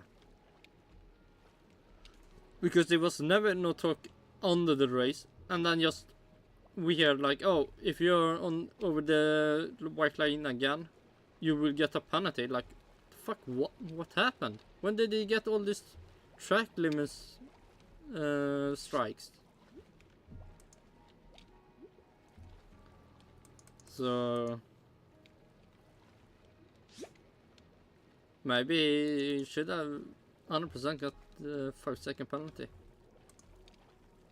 Because how we drove before catching. Yeah, I think with that, I think the FIA sort of solved the problem 99%, and Oscar Piastri managed to find the 1% that they hadn't solved. And Lando Norris found the 1% in the race. And I think, yeah, there's a big question mark. My conversation with the FIA is that, you know, it felt the solution at turn 6 was fine. Well, why not just paint more of the curb black and extend the track a little bit and narrow the curb? There's sort of this, is it a type of curb that meant they couldn't do that? It just seems very odd. You know, there's sort of a few question marks. This track, are they being overly officious by penalising drivers crossing the white line and entry to the pits? Well, no, I don't think they are, because it's incredibly dangerous if you swing across that complex. Man, George Russell goes and win the race. Lewis Hamilton goes and get a penalty before he gets into the pit stop. That's something to celebrate. Or go off your line, or change your speed, or whatever. There's just going to be a plane crash accident. And yeah, Phil references Qatar and Austin as places where track limits are going to be a problem. But I just think the Red Bull Ring is the hardest track to officiate. I think there's so many factors, you know, including the fact that the braking zones are steeply uphill, so you can brake a bit later, so the driver is going to be a bit bolder. Like Lando Norris told me in Spain, he doesn't use marker boards as references for where he brakes. He just brakes where he feels like it. How do we know that's not a factor in why maybe he locked up or why things have happened? The nature of this track, I love it. I think it's brilliant. I wouldn't change anything other than making the curves a little bit narrower so the drivers can't totally run on them and get that one track limits violation. So yeah, it's interesting. I don't feel like the officials have been overly officious here. I think there's been some like black and white cases of penalties. Sergio Perez in the pits. I feel like, oh, something's happened. I can feel my stream over there is different. There's clapping in the media centre. Excellent, good, right. Well done, everybody. Well done, the FIA. Well done, England. Although they could be Slovakia fans, I suppose. But anyway. You're pleased to know it's on the big screen here, so I don't think there's a lot being done here productivity-wise.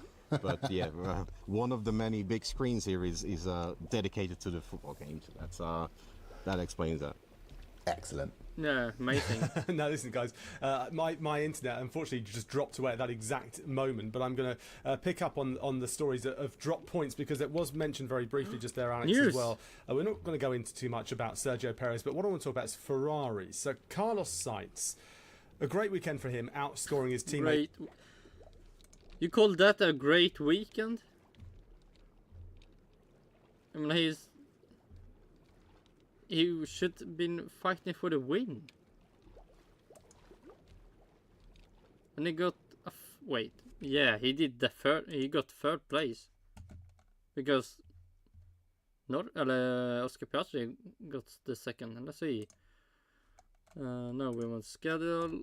Then we can go to the race. And then we can just click here. Yeah. Great weekend for colors. I mean, like this great, man. I mean, then not. Then you can't question why Ferrari don't want him anymore and want Lewis Hamilton. If that is called a great weekend. Who didn't score any points at all. But what's going on at Ferrari? Oh man, okay, so shouldn't you mention why he didn't score any points? We have first the contact with Oscar Piastri and Charles Leclerc, thanks to maybe Sergio Perez. They made him losing front wing. So he did the pit stop. They put him on the hard tires that apparently wasn't good enough.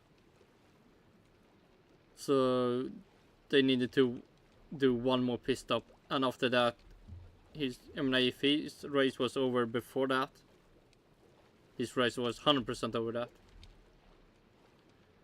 If Charles Leclerc was in Carlos Sainz's shoes, oh, fuck off. Then it will be a fight for the win. After the crash happened with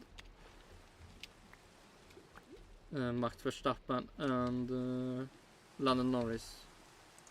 They're really not scoring the points, and are they getting concerned at Maranello at just how far back they seem to be now? Alex, what do you reckon? Yeah, And also this talk about no, Ferrari should be worried when they are bad. Mercedes have been bad for fucking since 2021 Saudi Arabia. Oh, at least they were somewhat good in Abu Dhabi, but they somehow couldn't win that race. It's weird. Also, oh, and we can skip in 5 seconds. Hype.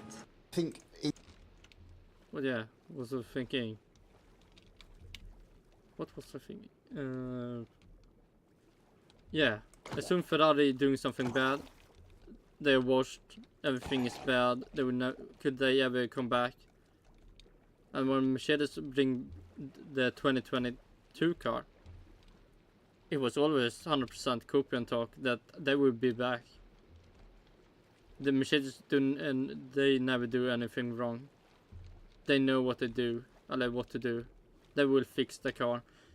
23 happens. The car is still bad. They will learn. They will improve the car. They will succeed. 2024 starts. The car is bad. They will improve. They will big. No, but no. As soon as Ferrari do something bad, no, they can't fix this. We can't. They should just go stop making cars. They can't 100% make a car. But Mercedes, as soon as they do something good, yeah, they are back. Okay. It's very interesting. If you listen to Fred Vasseur, what he says to the media, you know, obviously I'm not in Austria, but having read what our colleagues, what Phil and everybody have been gathering on the ground, if you read also, Mercedes is so good and back that only George Russell can win in the Mercedes. Lewis Hamilton's last win was 2021 Saudi Arabia. Mercedes are 100% back. There's absolutely no problem, but that's Fred's style. He's very effective at deflecting. He's just like, oh, I'm gonna make my own joke and laugh at my own joke. No shit, fuck me. And Toto Wolff, I mean, feel like he's reflecting since 2022.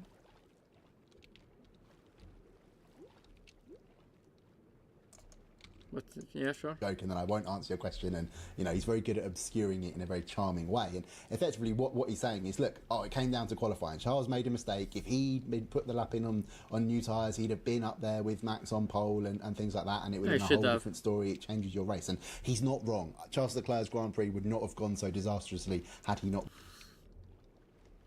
I mean, the only time Carlos Sainz can have a good race is when Charles Leclerc have a bad race. When Charles Leclerc have a good race, you question what the fuck is Carlos Sainz doing? Been starting in the pack as a result of his own errors. But yeah, I think Ferrari's big problem, and it really is a big problem, because it seems that they are now Mercedes. Like, not only are they... What? They are Mercedes? No.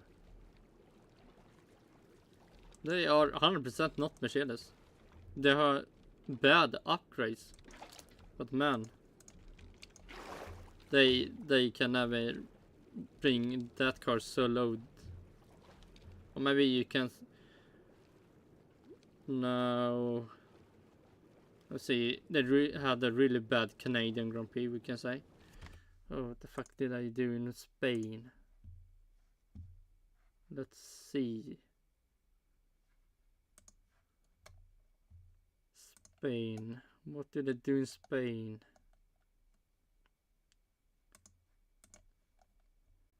Spain, we have Charles Leclerc 5th and 6th. Hey, that's somewhat good. And look who was beating Carlos Sainz. Yeah, Charles Leclerc. So... And here they were... Oh my god, what the Ferrari, Carlos Sainz is... We finished the race before Lewis Hamilton. The fuck meaning? That Ferrari is... like Mercedes now. I mean, the hatred. The... I don't know. Can you call it racist remarks? On the Italians? Calling them bad as Mercedes?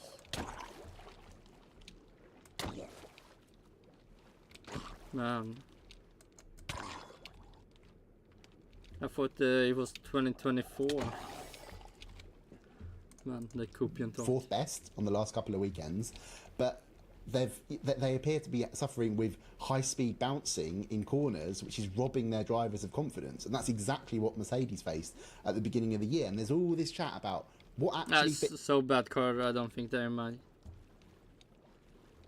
I mean, maybe it's moving, sure, but equally badly as what Mercedes made their car, probably not. Is that Mercedes are adamant it's their front wing concept.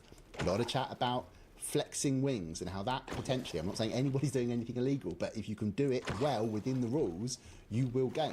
So are Ferrari not gaining enough, or have they introduced something in those Spain upgrades that has, introduced this high-speed bouncing? And that's a real problem for the drivers. There's also chat about what was... Shit, did we hear a zombie villager?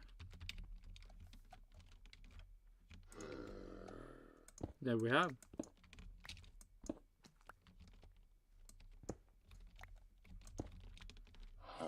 Yeah, come. Oh my god, will you be drowned if you get down in the water?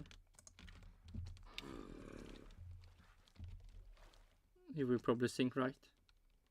Yeah, you will sink. Fuck. And you will die. Okay, let's see. Will a zombie villager become drowned if they get into the water?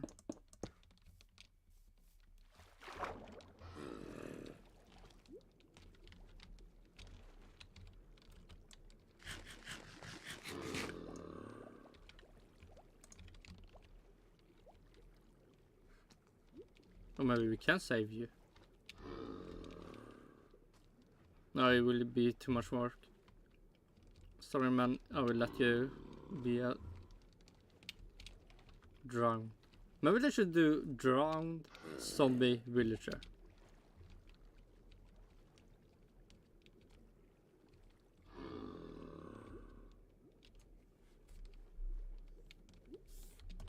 Well, no, we can't miss it. We need to watch him for every second.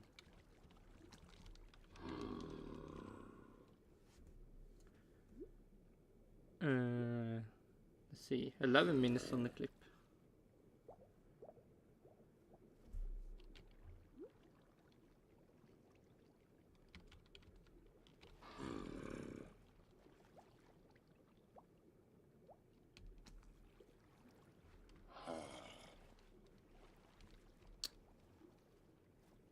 now I can maybe save you, actually. Let's see, we want...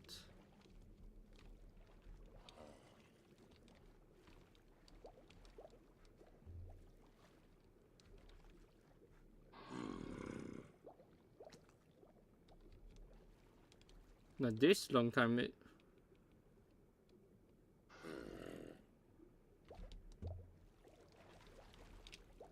Okay, what you're doing, what the fuck you're doing? I will go and look up. And I click up everything else then I want to click up. Can zombie villager become undrowned? Only normal zombie can survive while zombie villager and zombie cannot. Yeah, you cannot be drowned. Sometimes you learn some new stuff. Interesting. Okay, we can save you. Hi. You can start talking again. The reporter they can't look up a FIA rule book on fucking rules. Carlos Sainz is suffering with brake problems and things like that in qualifying. But yeah, it's not good for Ferrari. It's really not good because they'll feel... Well, it's not good for Formula 1 to see Ferrari bad, right? And it's super bad to see Mercedes being good in Formula 1. Feel disappointed that they're not in the fight with Red Bull and McLaren at the front, having been Red Bull's closest rival at the start of the year. They've clearly, it's not gone backwards, but they've not just gone forwards at the same rate as McLaren. But the fact that they weren't even there to pick up the pieces when these drivers find... I for a second thought, man, he will die now. But luckily the water didn't kill him. Eller, the ground didn't kill him because there was water. Let's bring... Oh, fuck you, despawned. Fuck me, stop scaring me so much. Let's bring you to your brothers. Come here.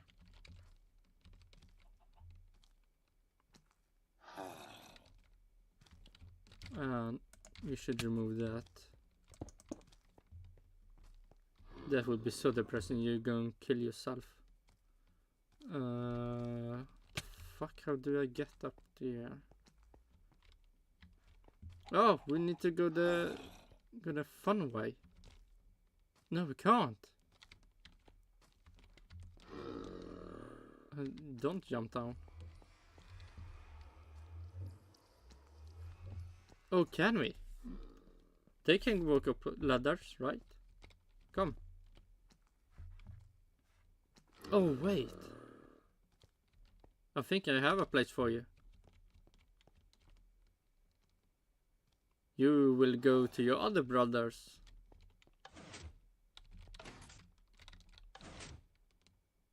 Man, come on.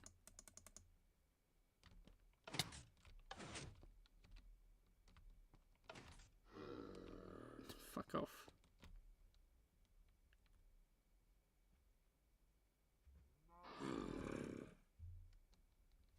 Yeah.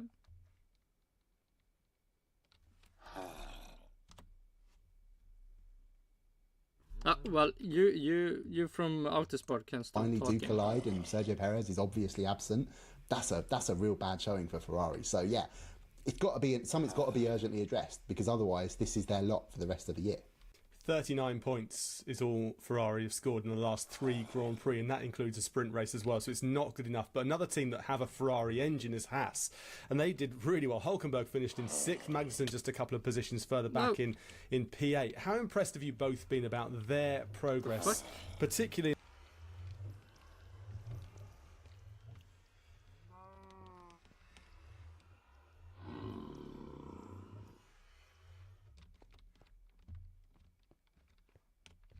Wait, this is a problem.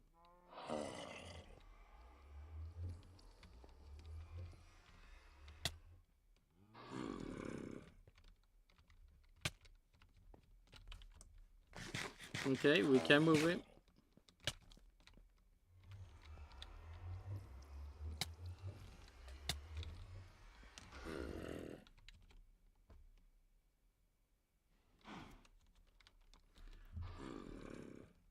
Yep. Okay, continue. In the more recent months, should we say, more recent Grand Prix, Alex?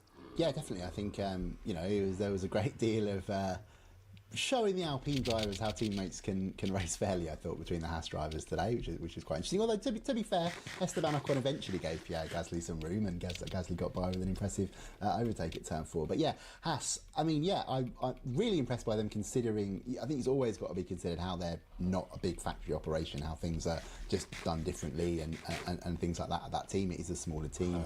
I mean, they're talking about Haas. You got to think, I've given away my 2025 results because there's no way. I mean, the Sauber was awful this weekend, awful in qualifying. They even changed the rear wing arrangement, Sauber, to make the car handle better. Both Valtteri Bottas and Zhou Guanyu pretty happy with it after qualifying, and it was so slow. It's really bad. So yeah, that's what Hulkenberg's going to next year. He'll be pleased, no doubt, because he'll be an Audi Works driver in 2026. But with Haas, the only thing I'll flag is that they historically...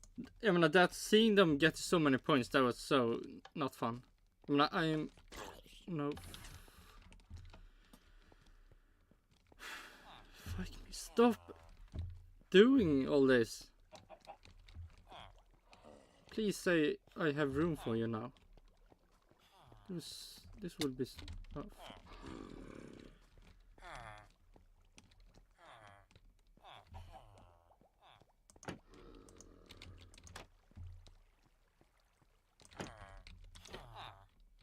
No, we don't. Oh my god, where are you?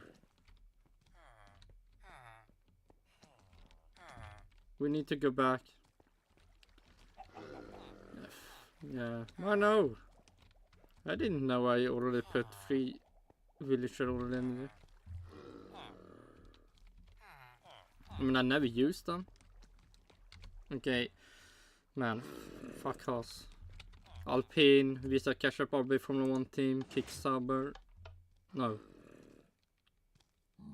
I mean, Stake F1 team, Kick Sauber will be.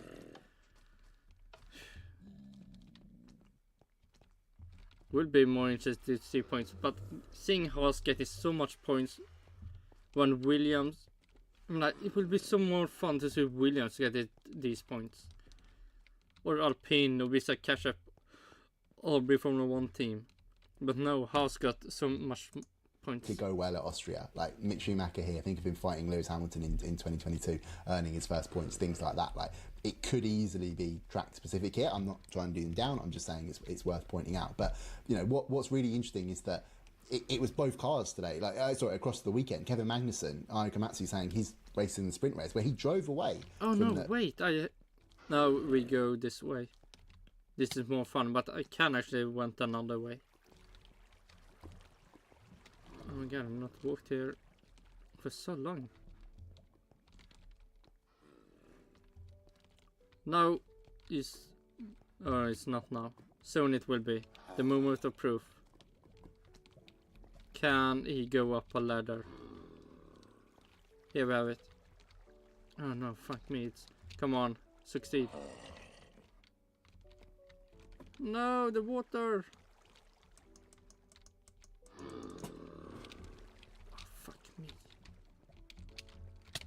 No!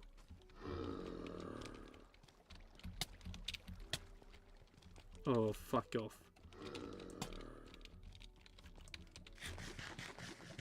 Oh my god, why should this be so fucking hard?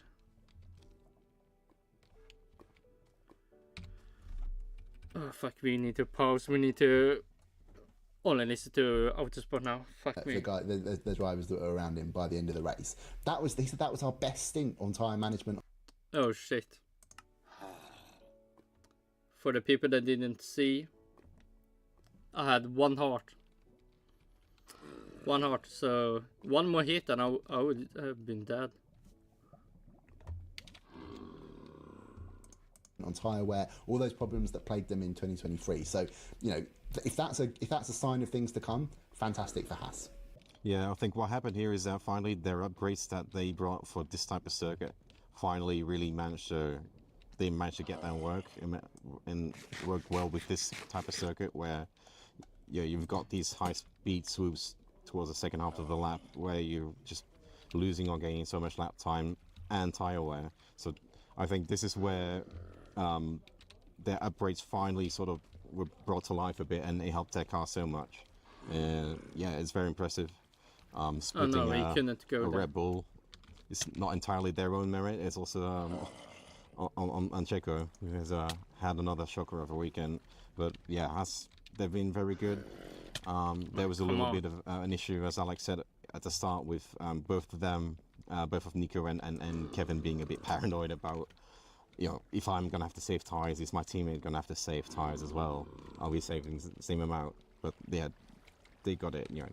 There wasn't a big issue. They managed to work together well. And 16 Yeah, sadly they could. fantastic for them. Obviously helped by Lando dropping out and Leclerc dropping out. But they were there and ahead of the other midfield teams. Well, look, we won't talk too much about points and Sergio Perez and what's going on at Red Bull with him, because it looks like Red Bull are probably going to have enough points over the course of the season with what Max is doing to at least get their hands on the constructors' title if it carries on as it currently is. But one team that are having a real shocker at the moment is Aston Martin. It's been going on for a little while, right? Yeah, they have a shocker. Do we have any blocks that we can use? We can use an emerald block.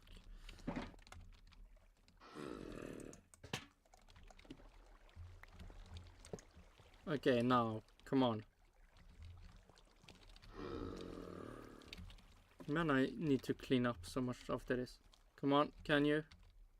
No, you can't. You can't. Fuck off. Wait, can I place more blocks down?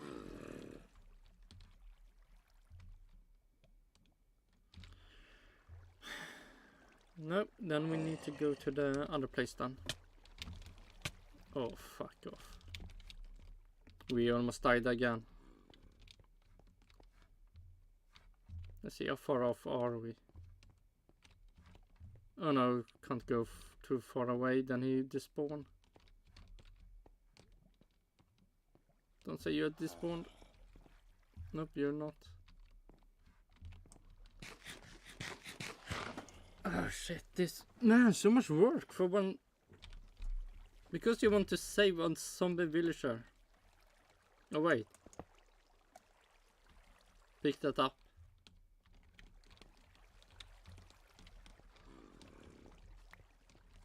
Or not. Everything on me, yes.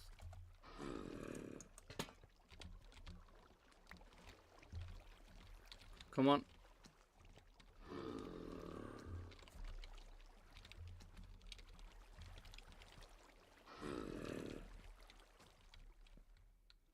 Nice, we go back.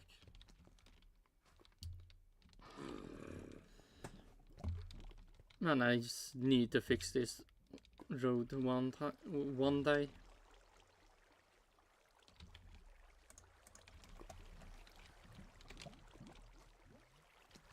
Nope, you didn't want that.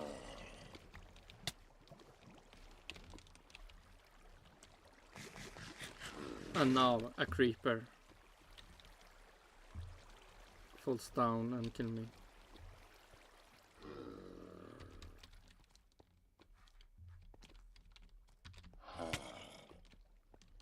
Okay, now we're going back. We are going on a trip in a rocket ship. We are Einsteins.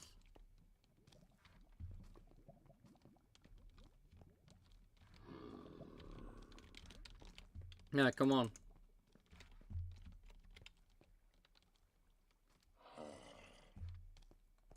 Oh yeah, we can continue the clip right now.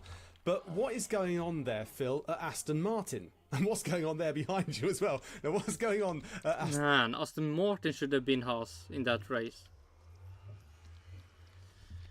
But they're worse than Haas.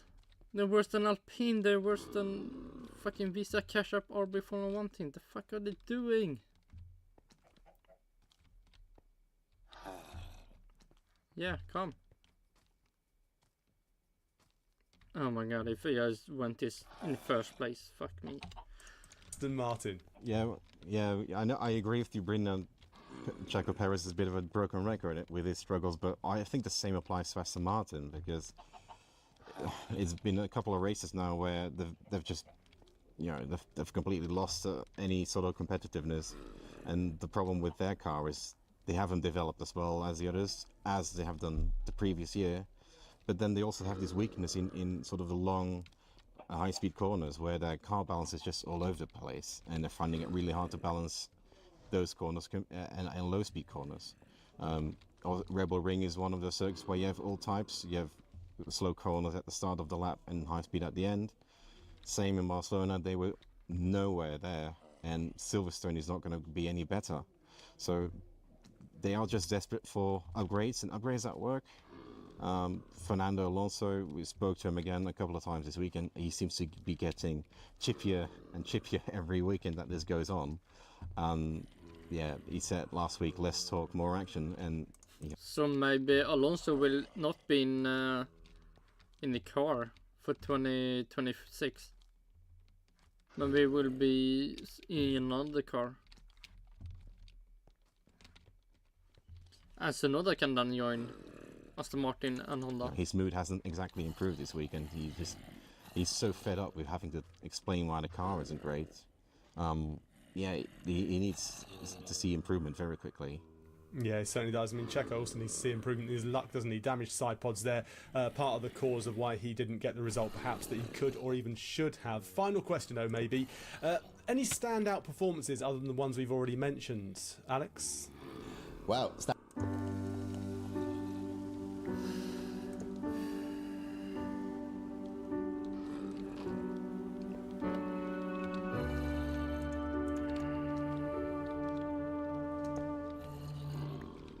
standout performances. Harry Kane, apparently. I couldn't really work out what had gone on there, Phil. I thought maybe England had let a result in based on the sort of the feedback I was getting through your microphone from the media centre, but apparently not. It's all going terribly well. I do apologise to anyone who's not interested in football. I'm not even that interested in football. I just find tournament football more interesting than most. But anyway, standout performances. I think got to be Daniel Ricciardo getting points for RB. Obviously, that only comes about because of what happens with Lando Norris and Max Verstappen in terms of the total that Ricciardo ended up. Yeah, thanks to the crash, they got some points. Alpine and Ricciardo. Why are so many zombies here?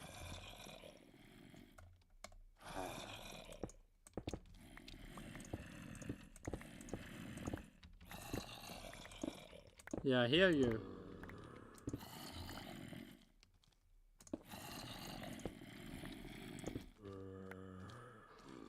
Oh shit, I would die if I...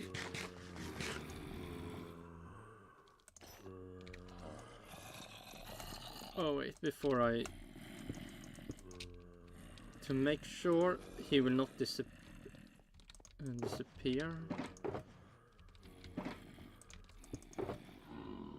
That would be so annoying. Yeah, sit down there. Now we can go and look for the fucking zombies.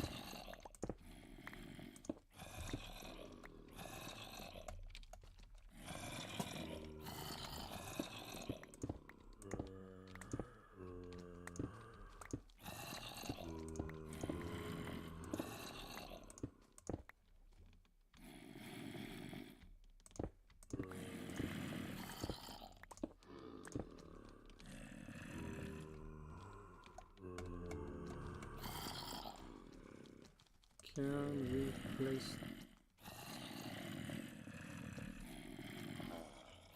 Yeah, hear you.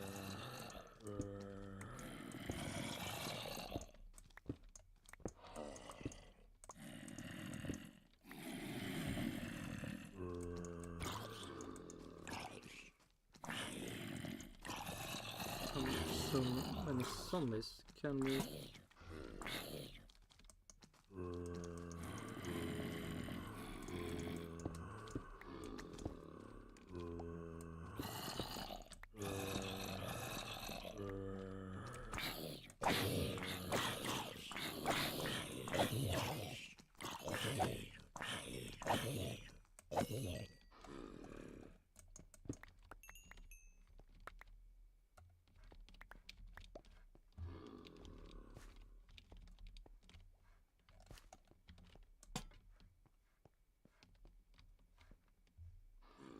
Should I waste?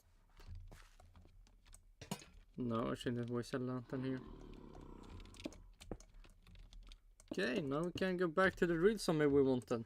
Up with, but he came into the weekend with everybody going, right, that's it. Liam Lawson's basically in the car because Helmut Marko's decreed it. He's gone by the summer break, and I mean, it's a weekend where his teammate Yuki Tsunoda is in the news for all of the wrong reasons, for his appalling use of language in qualifying, and I'm very glad he came out and apologised correctly, as Max Verstappen did not do in 2020 for exactly the same thing. So a lot of attention and a lot of negative attention on RB this weekend, and Ricciardo, you know, he's waded through it and he's put in an excellent result. He was very unfortunate. Just as I said, this track is tiny margins because it's so short, and that's why he didn't make Q3 yesterday. Sonoda, for his part, he disgraced himself already by that point, but the end of Q2 felt he completely blew a Q3 op shot, so it was possible for RB, but Ricciardo responded well on the Sunday and delivered. And you know, again, is this all Helmut Marko just trying to get a rise in performance out of Daniel Ricciardo? I don't think we can rule that out. I also think that we know he's not sold on him, and this saga isn't going to go away. That literally the next time Ricciardo has a dip, because the RB drivers are all over the place in terms of consistency of results this season, as is the team since that upgrade, that Lawson question is going to come up. But at the very least, Ricciardo can walk away from the Red Bull ring and feel really happy about what he did. Yeah, I agree. I was going to pick Ricciardo as well, actually, Alex, because he's had so much stuff written about him, said about him. That man walking, and you know, he's not giving up. So he's been very competitive again, relative to what the car can do, because they are still struggling a little bit at RB. They brought upgrades last weekend. They didn't work, so they had to go back on spec, mix and match them a bit. I think, if I'm not mistaken, Tsunoda completed the race on the old spec fully, whereas Daniel was still sort of mixing and matching parts. So they still have work to do, and they're not as competitive as they have been. But yeah, Daniel has shown a lot of resilience, has shown a lot of hunger to get it right, and you know, he deserves to be criticised for his lackluster performances. So he also deserves to be praised when he gets the job done. And yeah, in the dead men walking category, I would say Kevin Magnussen as well. He's been sort of written off many times. Why is he still in F1? And he delivered, especially in the sprint race where he finished, you know, just outside the points, but at the head of the midfield, essentially. And he was good again and today. So yeah, Ricciardo, I mean, mostly thanks to Max Verstappen and Lando Norris crashing out. But he did a better job than Tsunoda. He deserves a mention as well, I feel. Yeah, I think so. And also, you know, with Ricciardo, one performance does not a good season make. But look, it's great to give credit to him where credit is due. Daniel Ricciardo and Magnussen both getting the plaudits that they deserve. Gents, thank you very much indeed, as always. Cheers, Bryn. And yeah, Phil, thank you very much for keeping me updated on the football score via your microphone. I mean, it's worth explaining because the listeners, the viewers would have wondered what on earth the racket was coming through at various points. But anyway, yeah, cheers.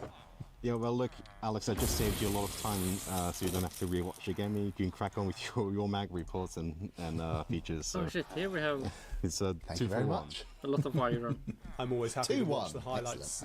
I'm always happy to watch the highlights when I know that there's a victory coming, so I might have to tune into those in just a bit. But here we go. Here's what the championship standings look like after Austria. Verstappen leads the way, 237 points ahead of Lando Norris in second on 156. Charles Leclerc 150, just 6 points off, and Carlos Sainz a little bit further back in fourth. Then it's Perez, Oscar Piastri, George Russell and Lewis Hamilton, with Alonso and Tsunoda making up the top 10. Still yet to score though is Zhou Guanyu, Valtteri Bottas and Logan Sargent. In the constructors, well, it's Red Bull leading the way, 355 points there ahead of Ferrari on 291, but the gap is coming down. McLaren now closing it to 268 points now. And Mercedes on 196. Then it's Aston Martin, RB, Haas, Alpine, Williams and Kick Sauber still yet to score. Well, that just about does it for our Austrian Grand Prix review. What a race that was, and hopefully we'll have more of the same when the circus heads to Silverstone for the British Grand Prix. We can't wait.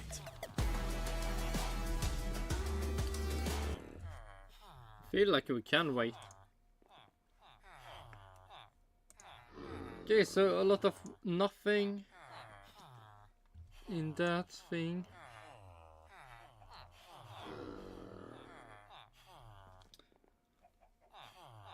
Yeah, let's see if P1 have more better to say.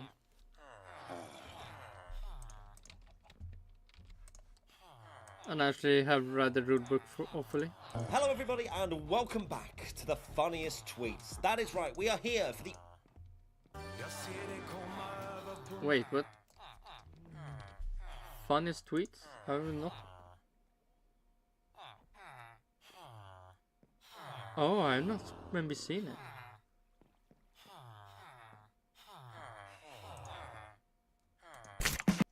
Wait, really? Oh no, I have not seen it. Man, I thought I have seen it, but I have not.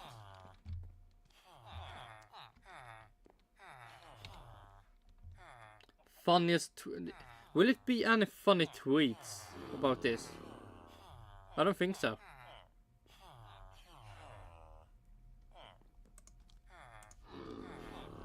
Funniest tweets from P1 from a race when nothing was funny. This would be really painful to watch.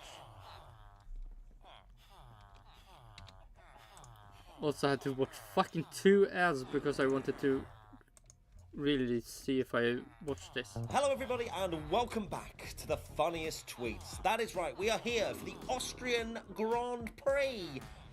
Remember Haas being better than Charles Leclerc? And Perez. One where we thought lots of memes, jokes would be made because the race was boring. You know what, I'm going to try and avoid talking about this man's race for as much as possible. But, my goodness gracious me, we have a lot to talk about. We have a lot of memes to share. My brain cannot comprehend that George Russell just won the Austrian Grand Prix. Let's dive into your memes. Norris versus Verstappen. So we are of course going to dive straight into Lando Norris versus Max Verstappen. Now we did change the scheduling of our videos and we put the podcast out first because my God, me and Tommy just wanted to dive into what on earth we had just witnessed. However, we're still processing it, aren't we? So let's dive into the first one from @OG Thomas Damager. Norris looking for Verstappen after the Austrian GP. Probably. Those post-race interviews. I mean, funny, I don't know. Max on one side, you know, just chill, kind of, doesn't really matter, we'll talk about it, I didn't really do anything wrong. Lando, clearly, emotionally upset. He didn't do a Michael Schumacher-esque storm down the pit lane, but I feel as though we could have had more of a battle had both of them actually survived the race and then gone to the cool-down room. We were robbed. We were absolutely robbed. Robbed for so many. Amazing finish, interesting finish, fight for the finish. Everything was robbed. Two drivers, whoever won, whoever came second, sat there watching the highlights of both of them just pushing each other off the track. That would have been, in an alternate reality, also amazing to watch. This is Kush, Drive to Survive planning the Austrian episode. It's so true. This could not be a more apt meme of where we all thought it was going. Ocon and Gasly were carrying the Austrian Grand Prix with their beef. You know, they do not want to hold back. Actually, similarly to Hulk and Magnussen didn't want to play ball either. So there were a couple of teammate rivalries brewing up, and then enter Max versus Lando. Max having that slow pit stop, Lando being really quick on mediums when the fuel comes down, and we just got... It was new tires versus old tires. A titanic battle. At Formula Latest, sir, are we in trouble? What do you think that? Oh, now, does their friendship survive? They were never best friends, let's put it that way. They were never they would go for dinner or go play paddle, but they're not childhood best friends that have grown up together, and they will be absolutely distraught if they weren't friends. I don't think that's the case at all. But can they be as pally as they have been? It really does depend on whether Max is going to hold his hands up even a little bit and give Lando some kind of, maybe not even an apology, but just I see where you're coming from, mate. Can he muster that up? Tommy doesn't think so. I think he could. I think Max genuinely could. Once he sees the offboards, he sees the little aggressive moves to the inside, then of course the veer to the left, which caused both drivers to have punctures, which is almost unheard of. But maybe he will, maybe he won't. We will find out. He will probably not do if it. they're a little bit frosty. At Fischerhoff P1507, I don't know how we've still managed to get Leclerc tied into this, but Verstappen after the race, just an incident. He said it's not great that it happened or something around those lines, and he was also trying to talk about the rest of his race being quite bad. So maybe there was an element in the back of his head now thinking, oh, maybe I did do something slightly naughty. I'm not going to. Or maybe he didn't because he didn't get the penalty for the stuff. Oh my god, can you just fucking be normal? Fuck me, that it should be so hard for you just... I want to make it easy.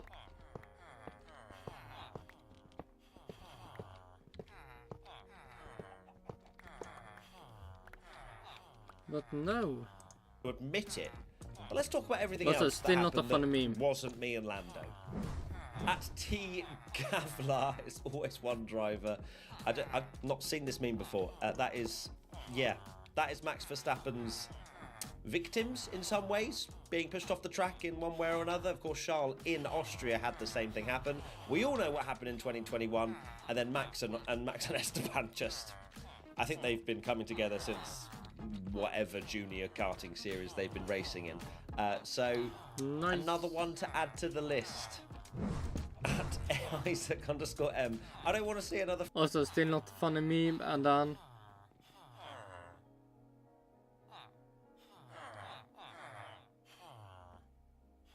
Yeah, Friendship be sure. torn Still apart not in funny F1. meme. 2016. Welcome back, Rosberg Hamilton. I'm not sure. I don't know if it will brew as bad as that. It depends. It really does depend, because how does this evolve from here? That's the question in my head. Does Lando now have even more tenacity to just be like, screw this, I don't care? But his driving today showed that. He was aggressive, sometimes overly aggressive, but he wasn't crashing into the side of Max. It was just hard racing, trying to judge the absolute best braking point possible to make an overtake. There was nothing aggressively bad from Lando's side, in my opinion. Obviously, Max is Max. I would say Lando did some interesting stuff. The track limits and all that stuff. And then how we try to get past Max Verstappen.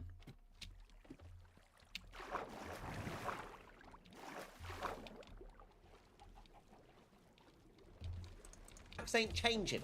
It just depends how Lando is going to behave with Max on track, if this is the precedent that we're now going to continue with and the stewards do nothing. At F1_diff, POV everyone when Verstappen creates a 1 second lead in the first lap. Well, I just wanted to include this because I do like seeing these kind of memes. Still People, not funny. I've fallen asleep. I've turned it off. Formula One can change at any point. It could be the worst race on paper for 50 laps, and then boom, and you're wishing you watched it live. You were wishing you tuned into the P1 podcast. Maybe not, but you never know. That's the beauty of Formula One. You never know if you can just activate a Logie Sarge. Little safety Destroyed car. wing in the beginning. But today, it was Max and Lando. At Ahmed_Bakbar, this race took a turn. Oh, it certainly did. First 61, I think it was first 51 laps, just to amend that slightly. And some people saying, oh, Matt, just because we had a titanic battle for 5-6 laps for the lead doesn't make the Austrian Grand Prix good. In my eyes, It does. Formula 1, as I said before, can change in an instant. It can. It doesn't have to. It can also not do it. Just look at Monaco. Did something change? Yeah, in the beginning, not the end. Be side-by-side action from lap 1 to lap 71 for it to be considered a great race. We had a fight for the lead, which came out of nowhere, which actually feels better in some ways, where your expectations are through the floor, and then all of a sudden, oh my god, the race is alive, we've got a battle for the win. There's no better feeling than that, and that's Formula 1. You get 0-0 draws in football. It's never going to be...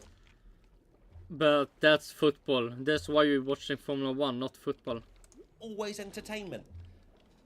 But the Austrian Grand Prix this year was good because of those moments. Nope.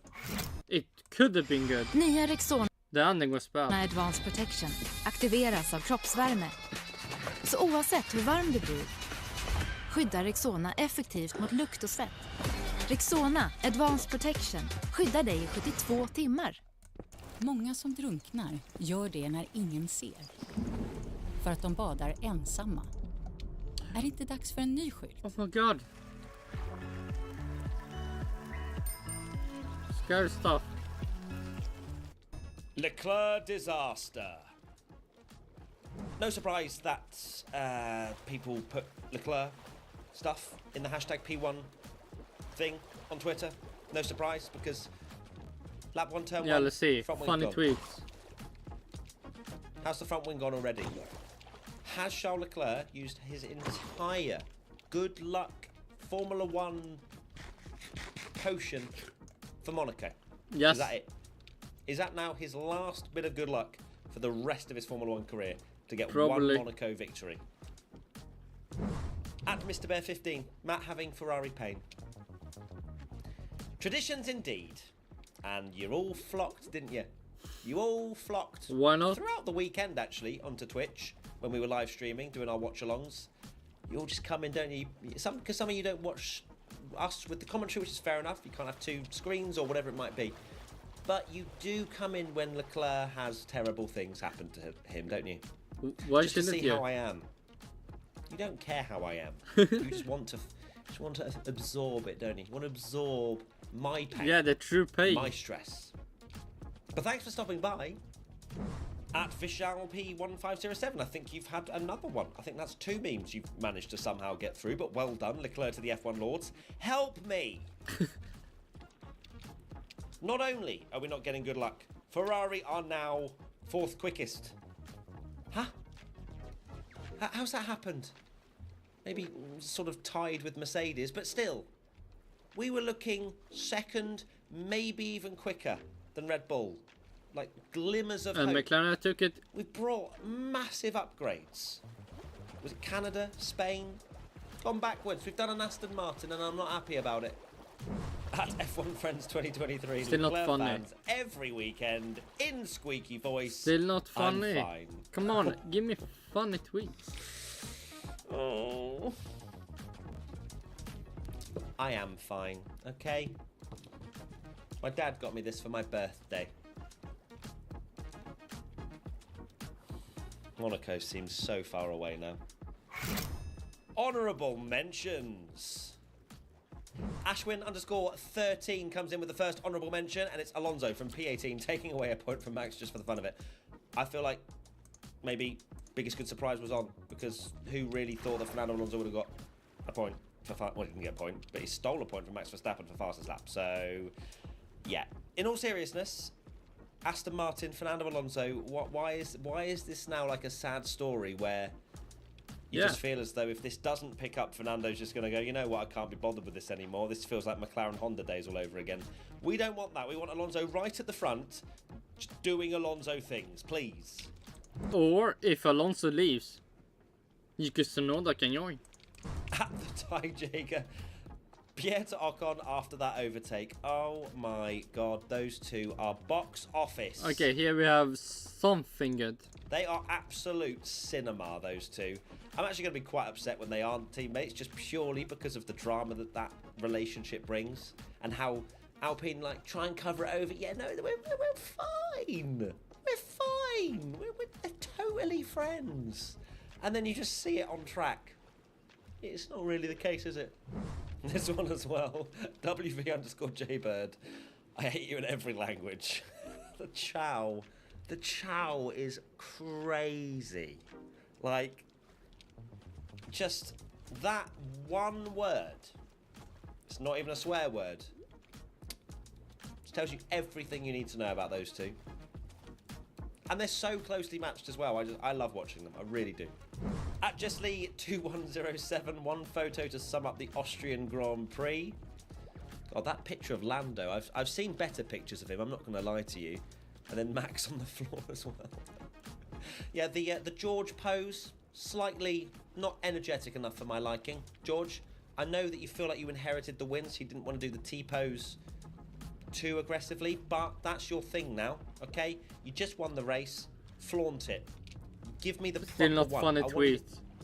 Okay, I think we all want it. We don't want a half-assed one. We want a proper T. I'm going to throw this one in as well. I don't usually do it from other parts of the sprint weekend, but this did make me laugh. Proper T for fucking that win. No. My leaderboard. I can't watch without my leaderboard. Because obviously, if you remember, the graphics just broke during the sprint, didn't it? They just stopped working, and we were all blind. So I really enjoyed that meme, so well done, Masai. At Davan Kelher, Logan Sargent during today's race.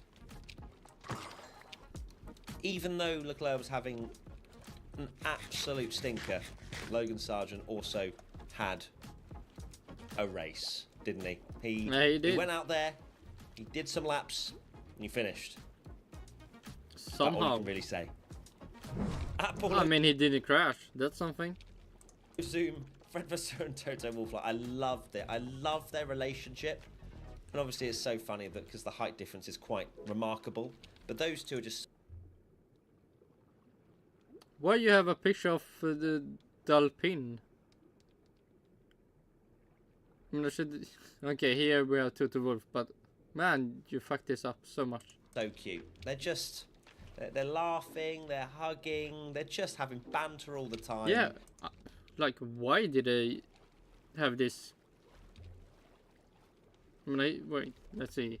Is it the? Let's see. We need to search on Vasseur, Ferrari.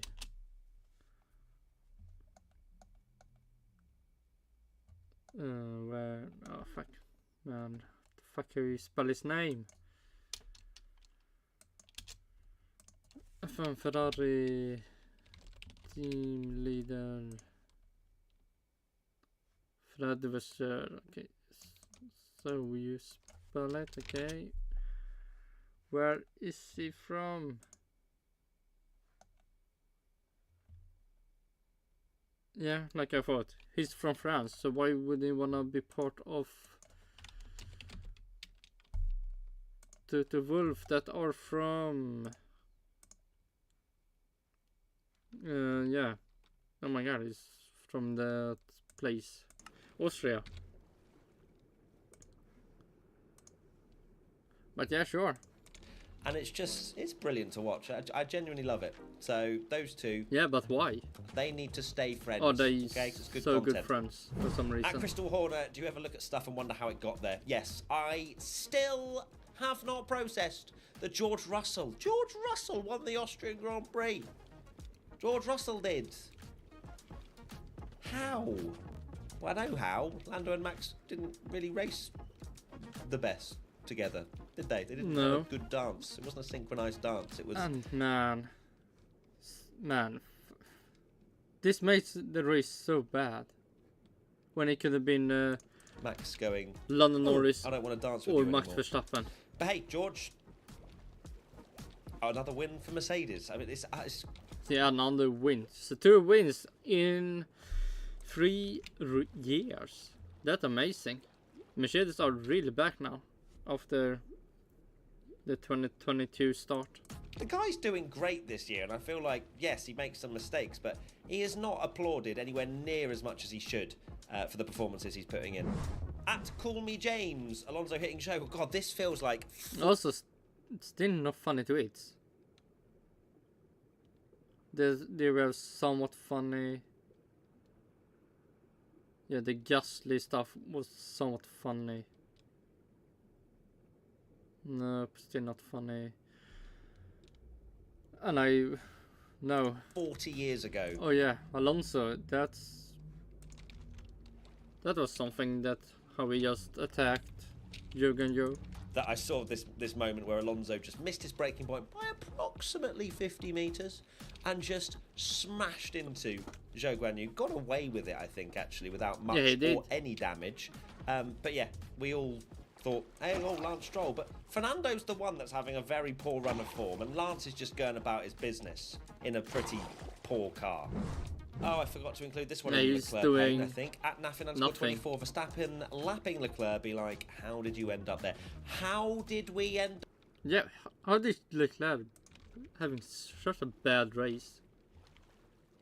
I mean, he did so many pit stops, he just never get past anyone. Up from a Monaco win to 2 in the last 3 races, Leclerc getting lapped. How does anyone remain happy in that situation? The peaks and troughs, I just can't deal with it. I could deal with it if it was like equal amounts of peaks and troughs, but it's like trough, trough, trough, peak, trough, trough, trough, trough, trough. You know? And now it's time for the worst tweet of the day, thanks to Tommy. Right. I mean, everything, the sound, the fucking tweet he will always pick, and his reason is always so bad. It is now Tommy's Tasty Tweet Time, sponsored by EA and F124. And also why the fuck do they sponsor? I don't even it's true, but if it is true, why the fuck do they use this fucking sponsor for his bad tweet picking? It's so lame. Tommy, what have we got today after a chaotic Austrian Grand Prix? 100%. A very chaotic race, a very chaotic tweet / meme. This is L. McFarlane, and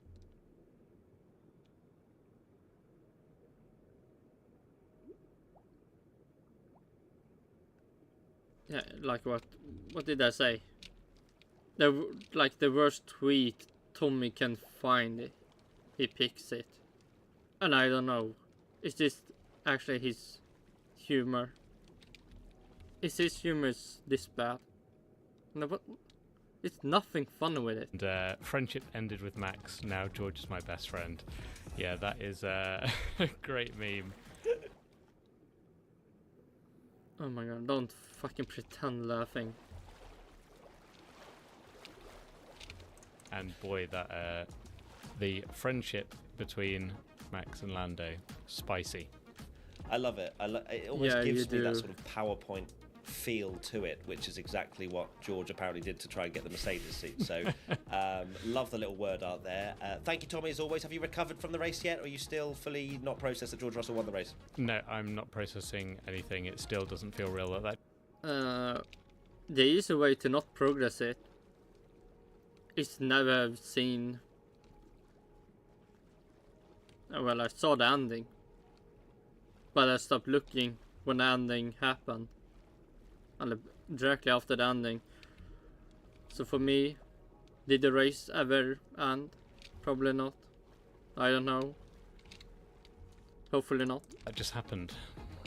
No, it didn't happen, even though this is Monday, so it happened a little while ago now. But either or, thank you so much, Tommy. I hope you enjoyed the England game, which happened yesterday and not today. And see you soon. Bye. Shut the fuck up. Right, that is it. Thank you so much for watching the funniest tweet. Stop fucking lying. That was not funny at all. Man, I hate. Why is it so hard for him to fucking pick good tweets?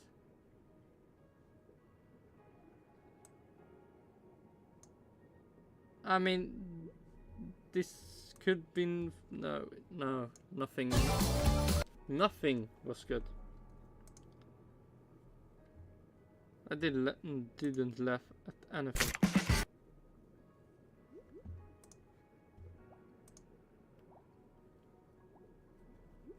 Yeah, let's see what the race say about this Max Verstappen and Norris stuff. Because my tweets are always so bad. Let's see, how many fish do I need to be collecting? 6 more. 6 more, and then we can start putting the fishes down in the collection. Lando Norris and Max Verstappen seem to be building towards a crescendo at the end of the Austrian Grand Prix. Oh my god. Oh wait. Oh nice. Skip, eller I can't skip the ad, but I can half skip it by not having it being shown or heard. Okay, now we can go.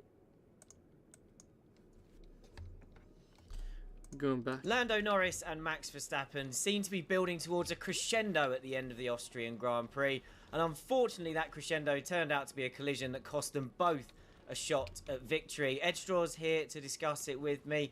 Ed, let's very quickly look at the incident and the penalty that was given by the stewards. Verstappen was deemed to be at fault, picked up a 10-second penalty. What's your read on that? Yeah, he was absolutely banged to rights on that. Norris was on the brakes.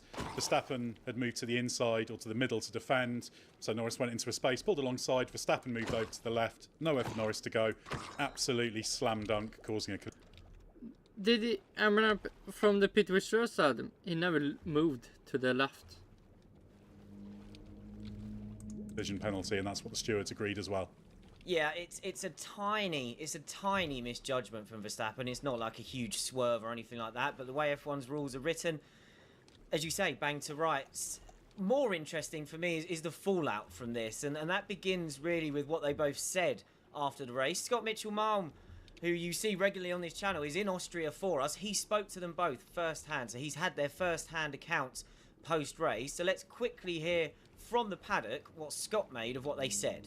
It was probably inevitable that Lando Norris and Max Verstappen were going to come together at some point, given how much they've been racing each other in recent Grand Prix, and it was also probably inevitable that they would disagree over who was to blame when they did eventually come together, and that's exactly what has happened here. Norris feels that Verstappen went too far, moved in the braking zone and wasn't fair. Verstappen feels that Norris was too unpredictable and dive-bombing him too much. But what's interesting is very different answers to what this means for their relationship and how they address this. Verstappen basically shrugged it off, said it's not the time to talk about this now, but they'll basically clear the air between them and then things will carry on pretty much as normal.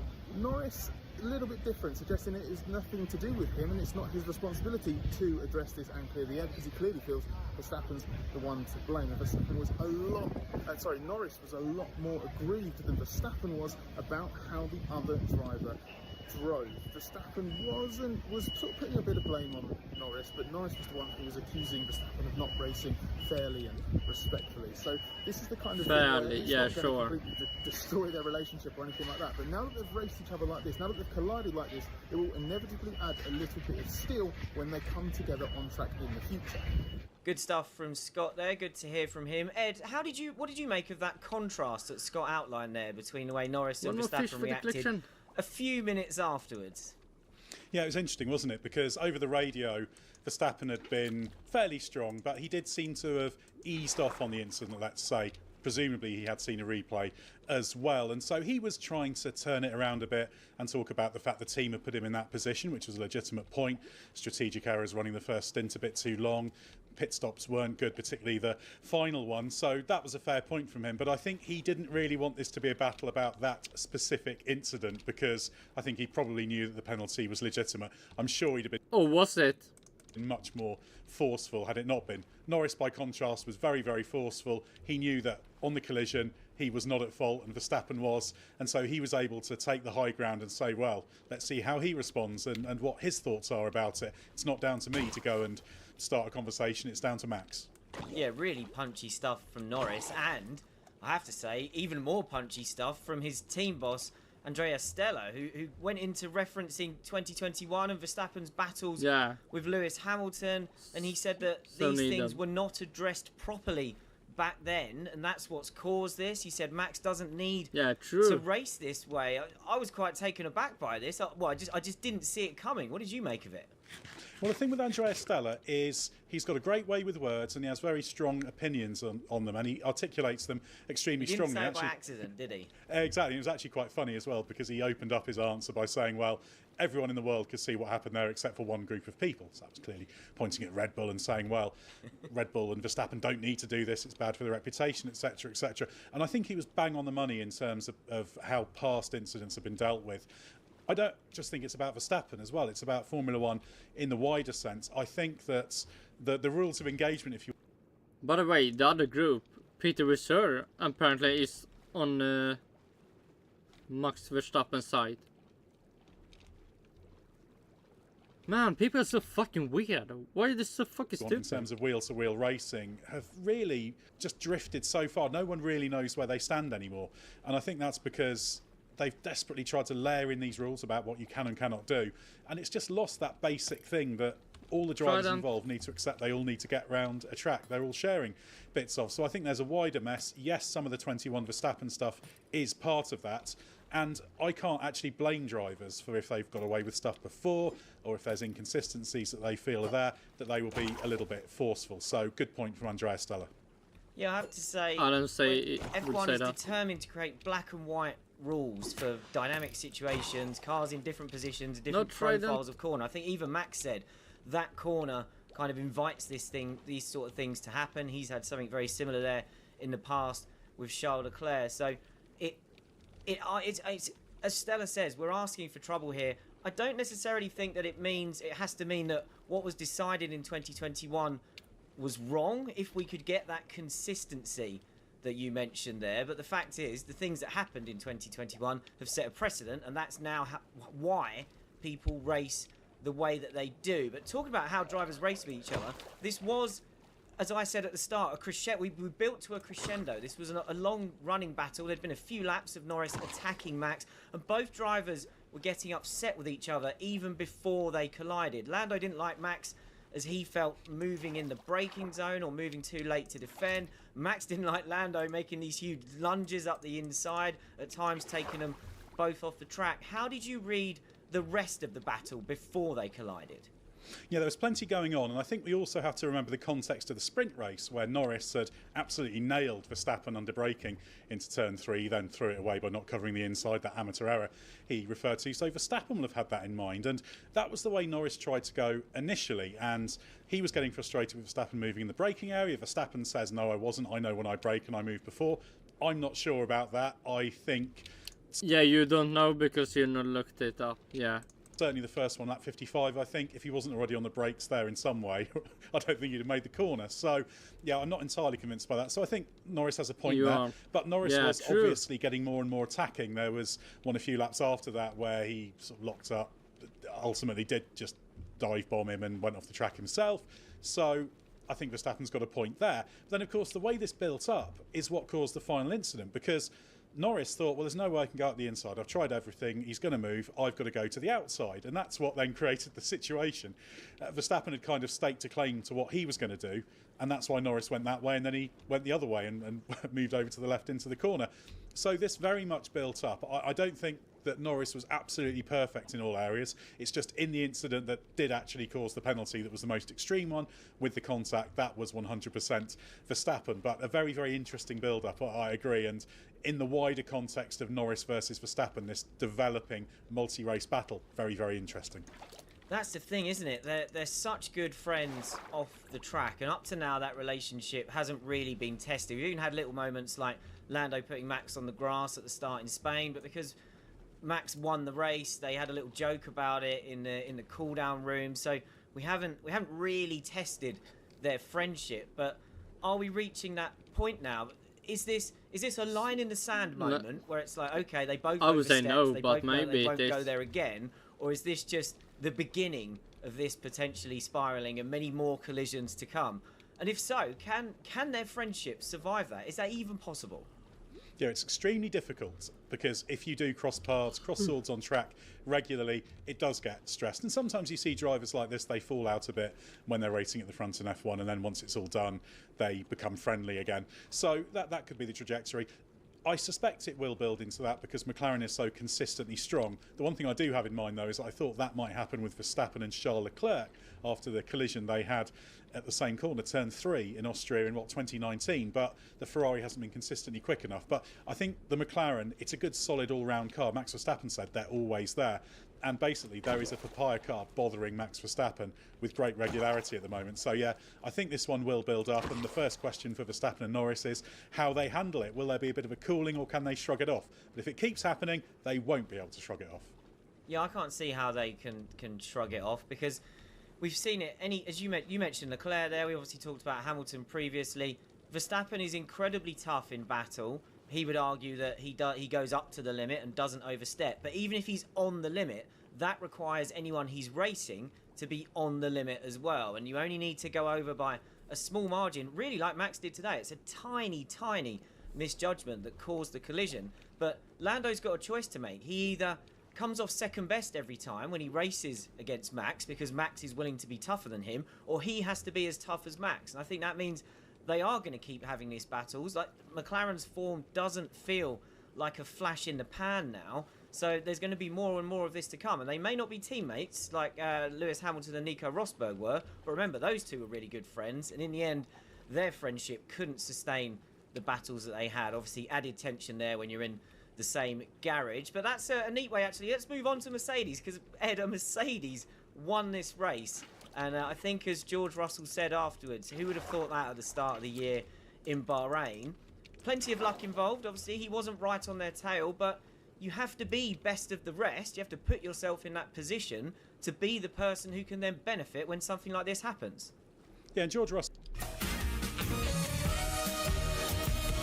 Damn out. Ooh, redundant. Russell did that extremely well all weekend. I think this was his strongest all-round performance of the year. That's partly helped by the fact that Mercedes is now a little bit more consistent, a bit more predictable. It doesn't swing in all sorts of different balance directions as the conditions vary, so it makes it easier to do that. But he was quicker than Hamilton.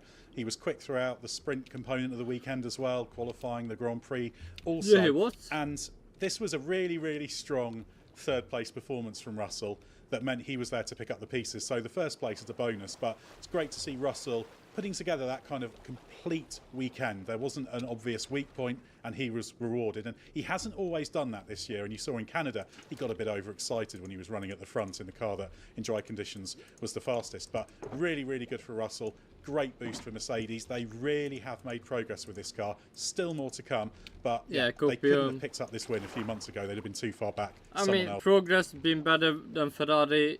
I mean, if Ferrari doesn't improve and Mercedes make somewhat improvement, should you really celebrate that you're just the third fastest car? Else would have inherited it then. Really good job from Mercedes. Well, you mentioned someone else could have picked up the win on a different weekend where perhaps qualifying plays out slightly differently. Is Oscar Piastri that person? Absolutely, yes. He started 7th, having been given the penalty of losing his final lap time after he ran wide, busted track limits by a few millimetres. He wasn't particularly happy about that. McLaren tried to push back, but their protest wasn't admissible. If he'd started in position up there with Norris, then 100% he'd have been there to pick up the pieces. Although, of course, he could also have got involved in the battle as well, so it would have changed the race. But Piastri, a podium for him. He hasn't had many Formula 1 podiums, but he will be kicking himself. And watching him in that podium antechamber, sat in the second place chair, I think he was thinking, yeah, this was one I should have been there to pick up the pieces. But you know, millimetres make a difference, don't they? And he'll be ruining that very, very slight wide moment for a long time. Oh shit, a lot of nothing. Yeah, okay. That was the race.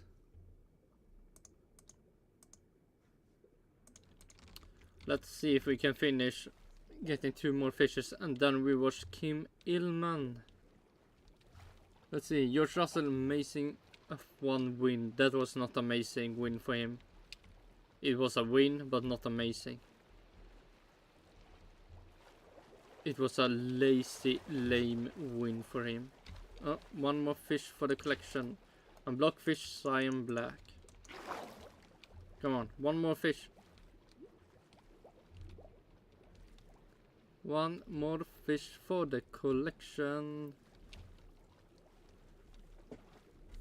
We need one more fish for the collection. Man. At least House of the Dragon Season 2 Episode 3 was somewhat good.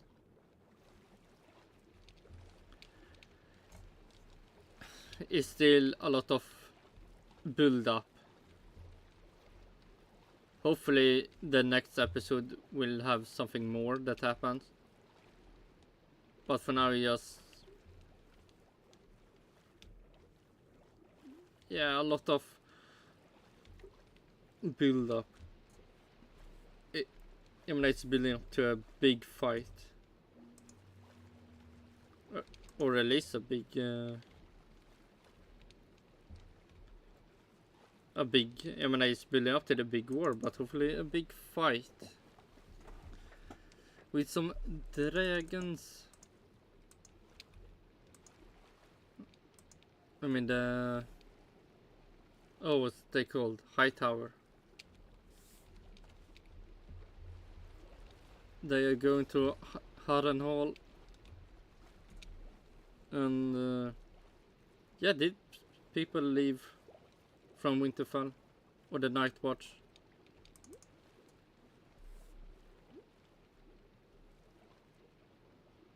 But yeah, hopefully some fighting will happen in the House of the Dragon.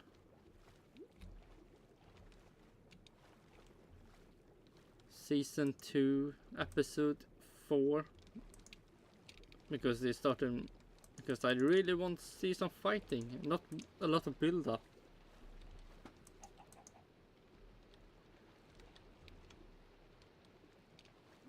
But hopefully before episode 4, the Silvertone race will be somewhat funny. Eller funny. A fun race. And hopefully a Lando Norris win. Because it's starting to get boring to see a race when it looks like Lando Norris can win and then something happen and then he doesn't win. I mean, the win streak Lando Norris could have had after the Miami. It will be so amazing. Then, if that win streak happen, then you can really ask if the champion is really, if it's really on for Lando Norris.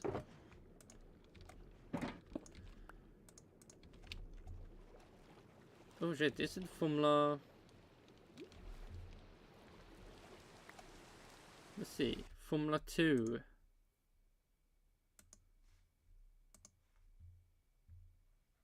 Yeah, they do Silverstone also, let's see, and Formula 3. I mean, they also doing is, but how many races are there after that?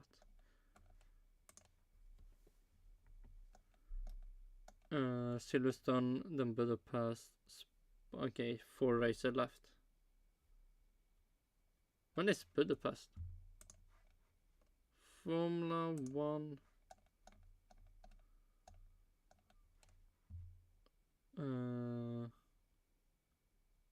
Okay, what do we have? Silverstone, Budapest, Spa, Monza.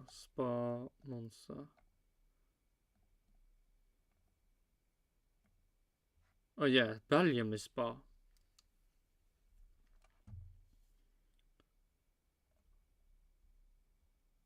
Okay, so in August.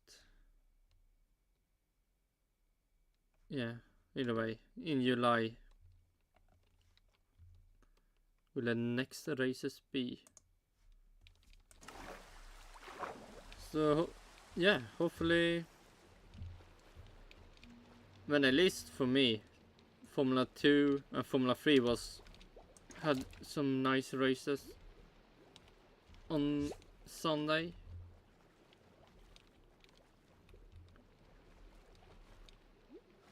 But hopefully Formula 1 can do something it will not end like in Austria.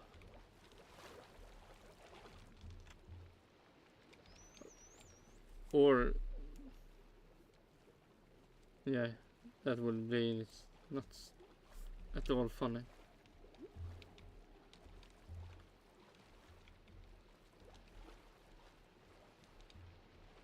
I mean, that will make the race bad again.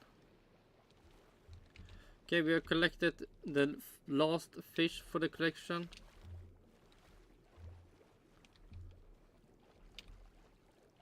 Oh, the last fish for the collection. Last fish for the collection today.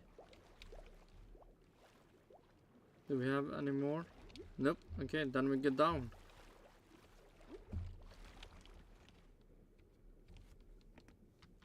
Oh shit.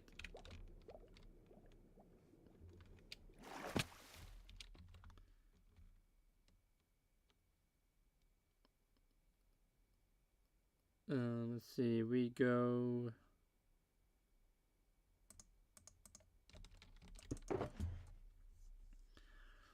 Let's see. 18, 20, 22, 24, 30, 36, 36, 40, 41.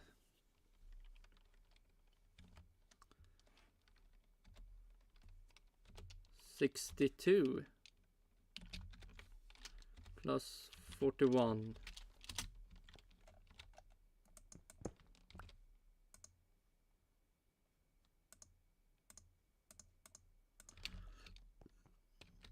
And while I'm doing this, we can watch Kym Illman about stuff of the Austria race. Let's see what he thinks about it.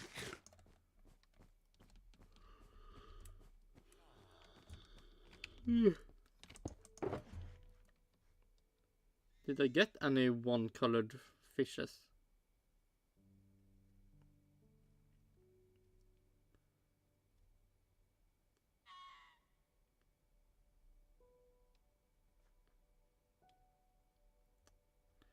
I don't think so.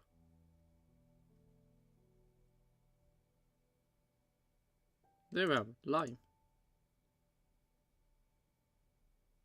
Huh, the only Cob lime.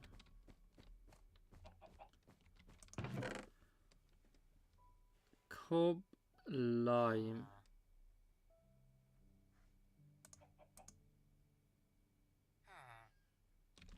Nice.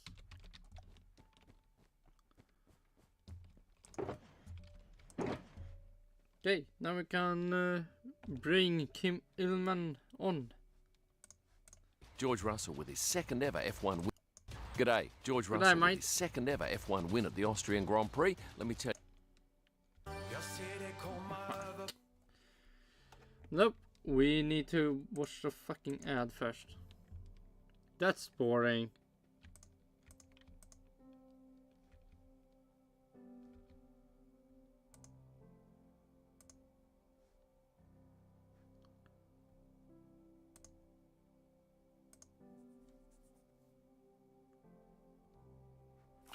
And one more ad.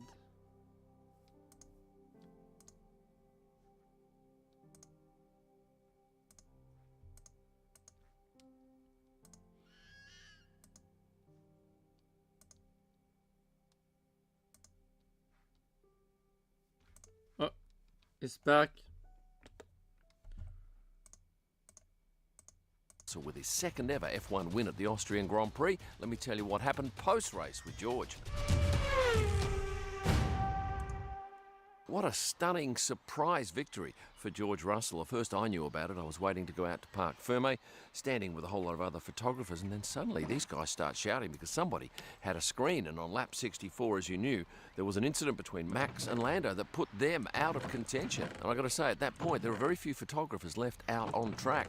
Everybody pretty much is making their way back for the Parc Fermé celebrations. At that point, I'm thinking, wow, we are going to get a stunning podium, given that there are 3 drivers up there who normally aren't there. So the race finishers were allowed out into the Parc Fermé area, and suddenly I see that all the Mercedes crew have got there before us. That's unusual. That means we have to take a second row spot. George rolls up in his car, gets out and does his now familiar T-pose. Jumps down from the car and then runs to his crew, which are to the left of me, and soaks up their love for a couple of seconds before heading back to take his helmet off. And then I look to the right and I see Toto Wolff. He's on the phone at that point. I'm going to guess he was on the phone to his wife at that point. When he hung up, I just said to him, "How does that feel?" And he said, "Well, it's been such a long time." And it had. It was 2022 when George was the last Mercedes driver to win a race. That was in Brazil, and I was there for that moment too, when he clearly had tears in his eyes. I remember Lando coming over and congratulating him. God. After that was up to the podium for the 3 betty fishes that are... Oh my god. So boring.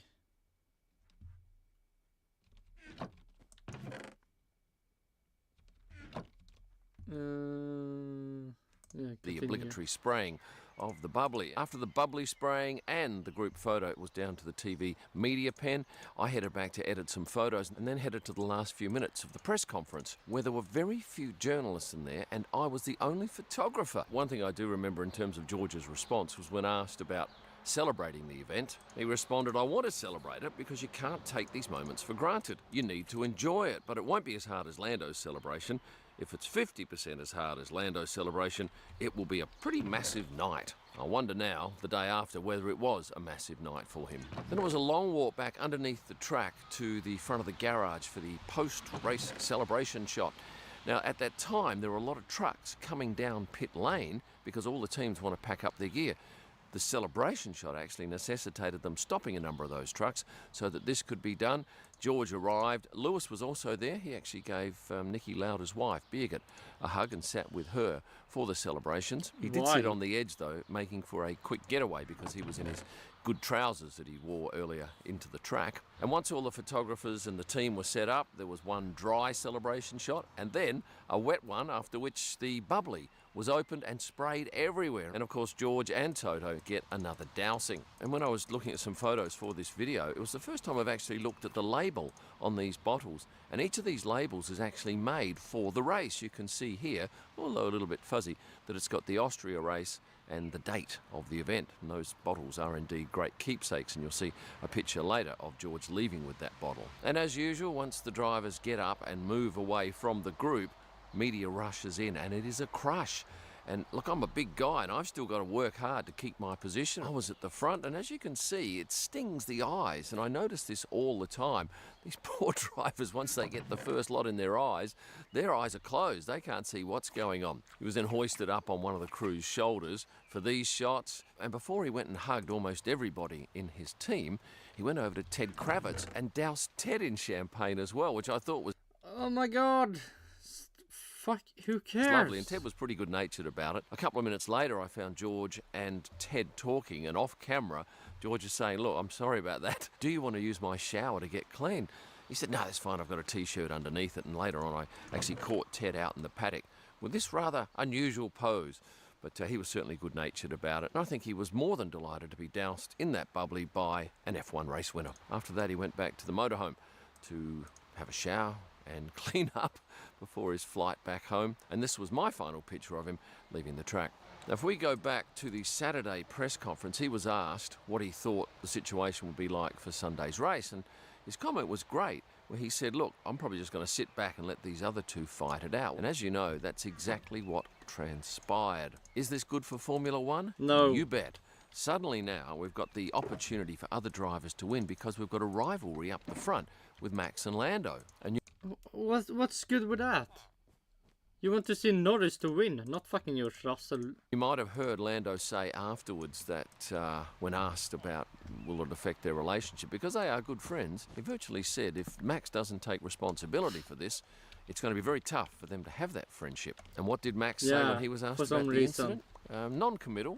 He needed to look at the vision before he made a comment. One thing's for sure, this will be a talking point this week and into the upcoming race weekend. In sure Britain, it will. Lando Norris will, of course, be a crowd favourite. As Lando was leaving last night, David Valsecchi was doing a bit on the Grid Rockfish podcast, science. stopped his podcasting to give Lando some positive words of encouragement as he left the track. As I did, and I got to say, that's one of the best times to catch drivers because there's no other photographers around, there's no TV, it's very quiet, the drivers can often stand there for some time, and you get nice. a few seconds with them. Let's go to the second place getter, Oscar Piastri. He was looking like dipping out on a podium, but of course the two top drivers crashing out meant that he was elevated to second. He had a celebration shot afterwards out the front of the McLaren garage. And McLaren do their celebrations a whole lot differently. There is no Red Bull, there's no bubbly wine, there's no liquid at all. So all of those guys end up getting out of there scot-free. They don't have to go and have a shower. They don't have to wash their clothes. They're free to go. And it was good to see Lando Norris also celebrating with Oscar for the second place. Oh, wait, did he? Yeah, he did.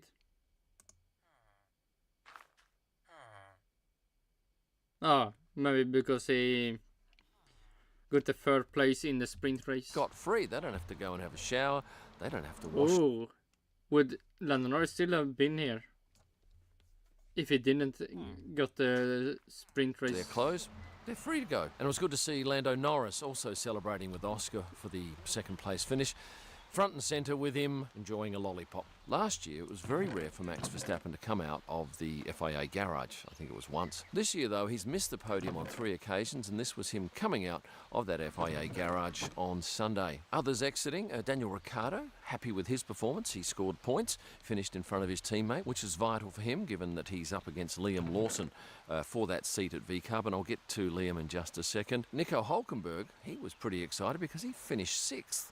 With Kevin Magnussen a couple of places behind. But that's valuable points for the Haas team. Lance Stroll also smiling, not in the points, but still happy enough to give us a big grin. Can't tell what Lewis Hamilton was thinking because he, as he often does when he comes out of that FIA garage, comes out with his helmet on. We don't get any read on his emotions at that time. Now, other stuff over the weekend you might find interesting. Oh, go back to Daniel Ricciardo. When he came in the morning, he was wearing a local Austrian hat. Not the only one to wear that hat. I see Pierre Gasly also wore it on the drivers' parade. But as Daniel walked underneath the track through this corridor, I didn't have any idea that he had this in his pocket, but he's produced a knife and shown it to me, which had, for me, definite Crocodile Dundee overtones, and he was smiling about it. And I mentioned Liam Lawson before too in that VCARB duel for the seat. I caught him walking down the paddock with one of his crew wheeling along this luggage, which is part of his sponsorship duties. It didn't even have his name on the case. This one was Yuki's, but he's doing the right thing for the team. You probably didn't know this, but at the track, the announcers were making regular comments about it is illegal to let off flares. Do not let off flares. You will be done by the police and you'll get banned by the circuit. Well, I did see post-race, just behind the podium, a flare go off. In fact, I didn't see it first. I smelt it. That's a rancid smell. I don't know why people love them. But anyway, I imagine that person would be pretty easy to spot and probably got themselves a ban. Did we have any celebrities? Yes, we had Hans Zimmer, who is a notable composer. Nope. And George Lucas. Oh, wait. The fuck did Hans... We had Hans Zimmer, who... okay, yeah, he is a notable composer.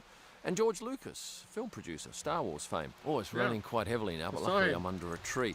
On the weekend, I lost this little pouch, which has in it some custom-made earphones and 2 very expensive memory cards. Well, I am so delighted that Christian Goodall actually found it near the back of the Aston Martin garage, opened it up, and because something had my name on it, actually sent me an email. Thank you, because that's worth quite a lot of money. And when I look back at the stuff I've lost, and I've lost a fair bit, most of the time people find it and return it. So thank you, Christian. Now, did we have any girlfriends or family members here this weekend? Yes. Carlos Sainz had his dad there, Carlos Sainz. Pierre Gasly's mum, Pascal, was in attendance. Oscar Piastri's dad, Chris, was there. Sebastian Vettel's dad, Norbert, also in attendance, along with Mick Schumacher's mum, Corinna. Let's talk about the green carpet. It's similar to the Melbourne Walk, where drivers will walk along the crowd, stop and sign a few autographs, have a chat with an interviewer. Not quite as big as the Melbourne Walk in terms of length, but they do spend some time on it. Probably the longest was Oscar Piastri. Not all drivers do it. Regularly there's a handful that just bypass it for one reason or another, but for the fans who get there as early as 5 a.m, it's a real thrill to be up front and see their heroes. Now with that said, and the rain getting heavier, it's your time now to please hit the like button and subscribe if you haven't done so. And for a whole lot of extra content and merchandise, look here. Thanks for watching and stay passionate. I will stay passionate, but I will do I might need a towel nothing too. else. It's so wet. Jeez, I'm getting wet.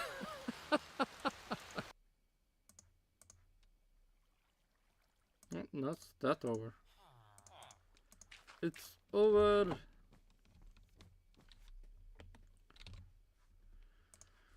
Yeah, let's... G'day. Yeah, good day, mate. Finish this off. Pink, red.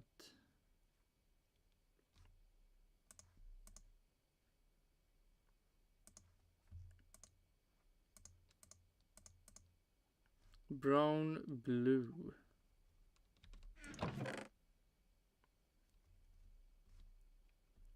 Blue, red. Oh, we don't have blue, red.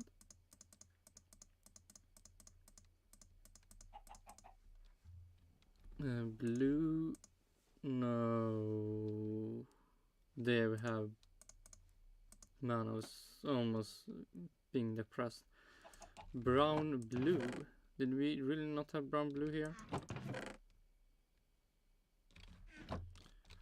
Clayfish, brown. Clayfish, brown. Clayfish, red. Clayfish, cyan.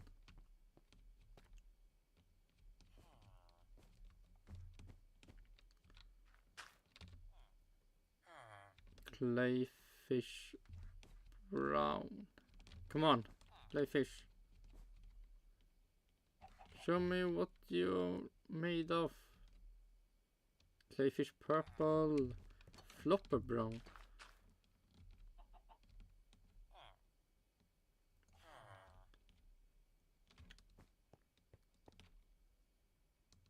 No, don't say it. Okay, clayfish, brown.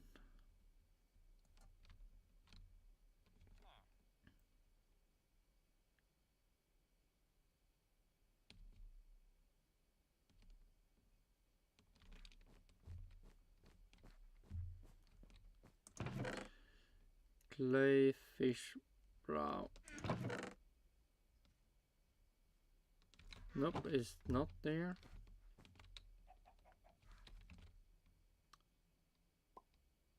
Oh my god, there were clayfish, brown.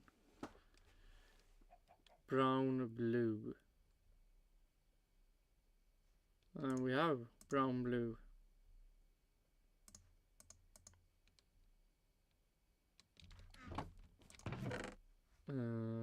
Pink, magenta.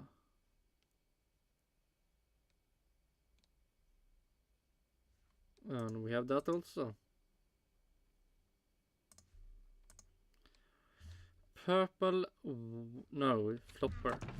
Purple, white.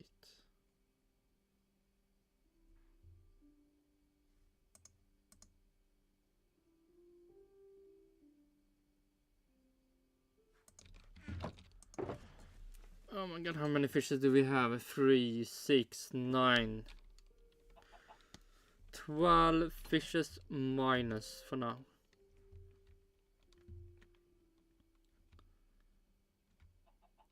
More flopper. Lewis Hamilton, the flopping fish.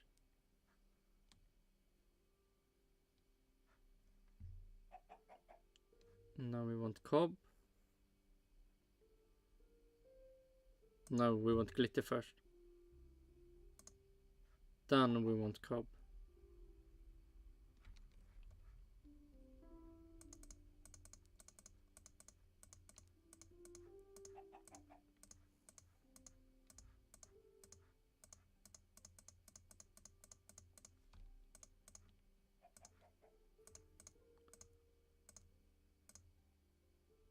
And then we want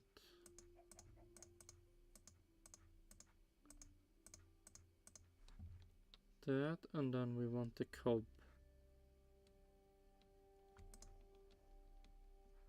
Oh, and now we want snooper.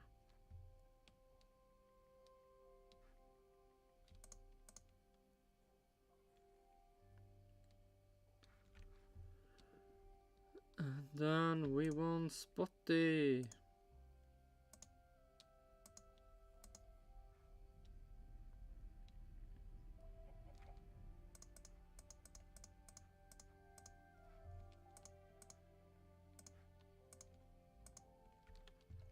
How many can we take? We can 5.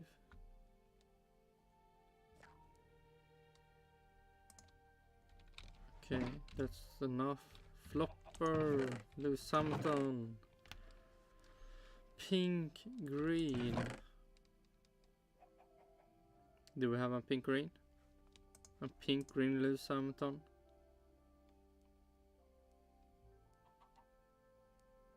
No, we don't. Do we have a Lewis Hamilton light blue black? Light blue black, and we have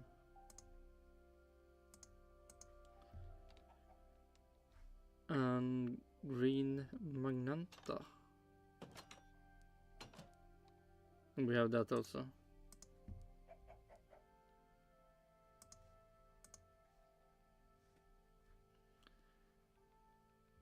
Black, red, Lewis Hamilton.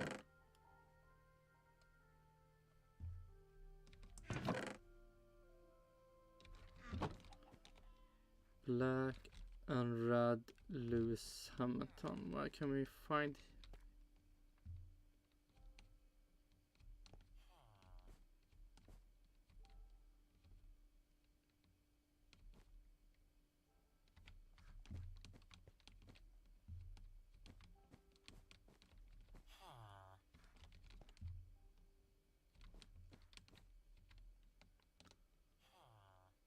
There, Lewis Hamilton. Black, red. And that one we also have. Man, so many fishes that I have. Purple, red.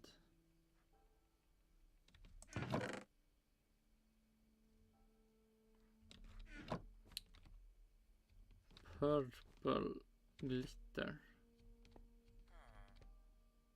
Cyan glitter. Glitter cyan.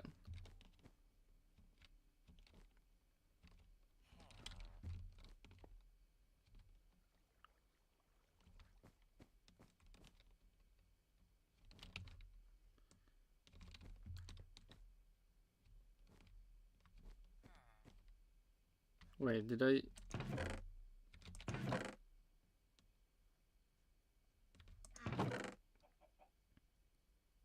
Nope. Still not there. There we have it. Yellow. Purple, yellow. Nice.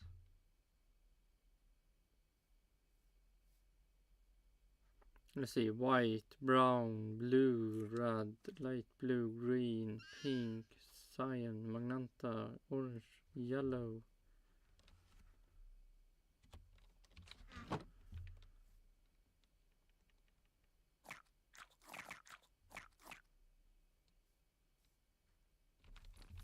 No, it was... Yeah, flopper was green. No, we had glitter green. Green, black. And that we also have.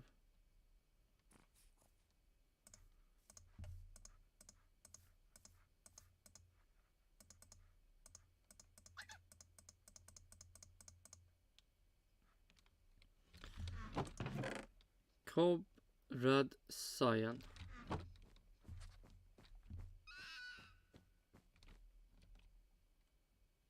Cobb blue, no cobb red.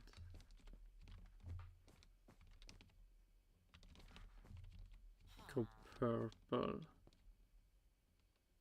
Cobb orange. Really? No cobb red? Nope. Everything else done cobb. There we have the cobb red. And there we also have the cyan. Cobb red, cyan. Snooper gray, light blue.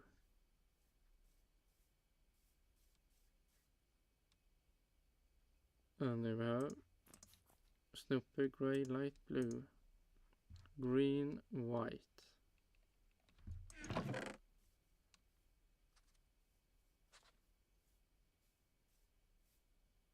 Green, white.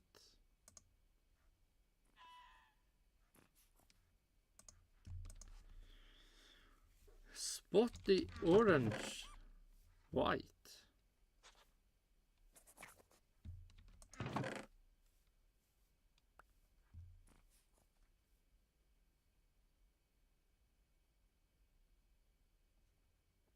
Orange, white. Nice.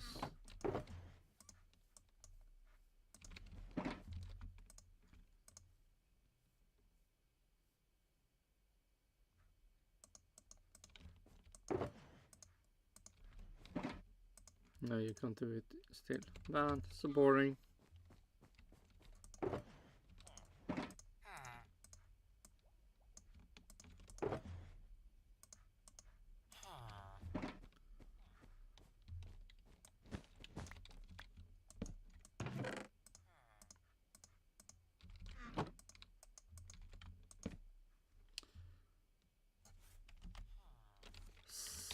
Spotty.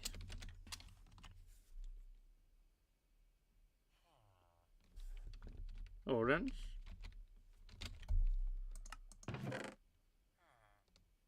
Ja. Orange.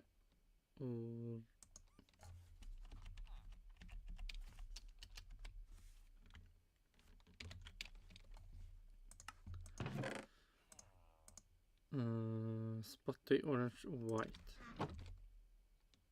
Spotty gray, lime. Spotty gray, lime. And that we have cyan brown, cyan brown,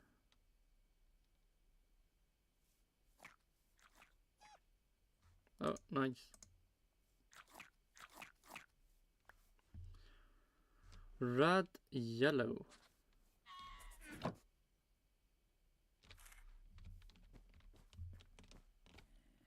No, that was cob. You spot the one. Spot the pink. Spot the blue. Spot the orange.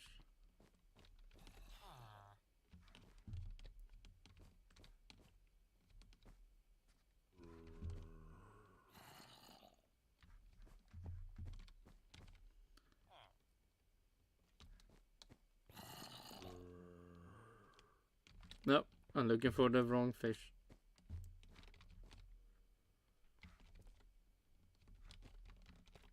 Spotty white.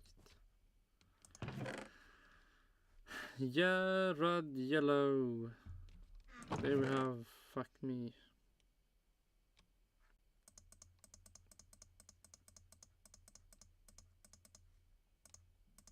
Red, yellow. Ooh, orange. No, we need to look at this first. Orange.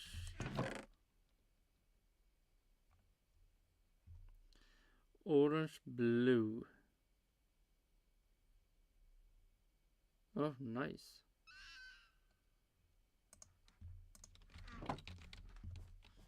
Let's see, orange, blue, orange, yellow, no, white, orange, blue, gray, green,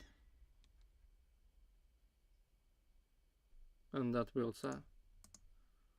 Gray, green, gray, green.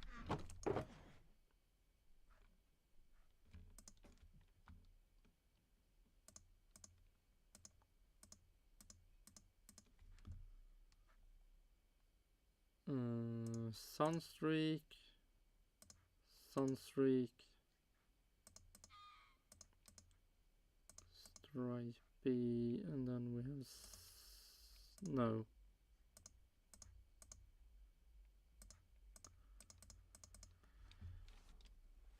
Oh my gosh, so many fishes.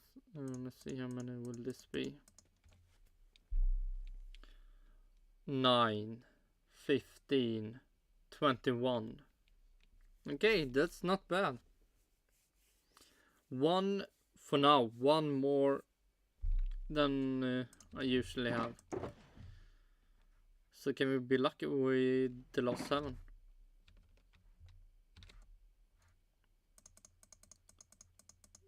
No, well, we can just finish it. And then we can move fishes. Yellow, gray.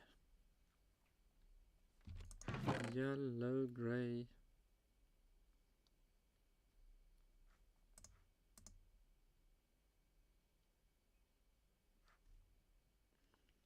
Lime, light blue.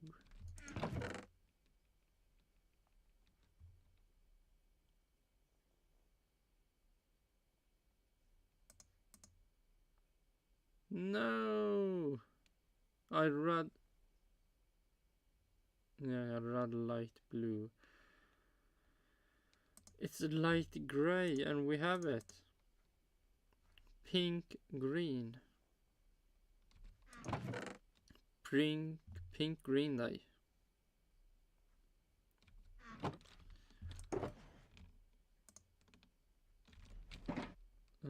Pink, green, stripy. Oh, there we have it. Stripy, pink, green.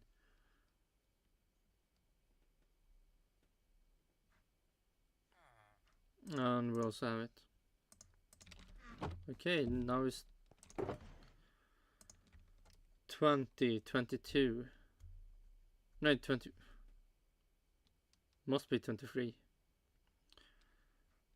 18, 20, 22, 24, minus 1, 23. Okay, can a sunshake give us some happiness? Orange, purple. And we need to fix the brown one day. Purple. Nice. Black, light, gray, yeah, blah, blah, blah. No purple. Light gray magenta.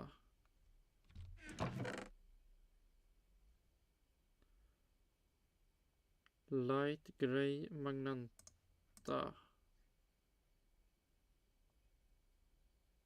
We don't have that either.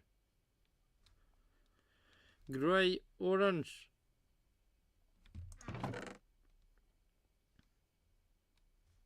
Okay, gray orange. Green pink. Green pink dye.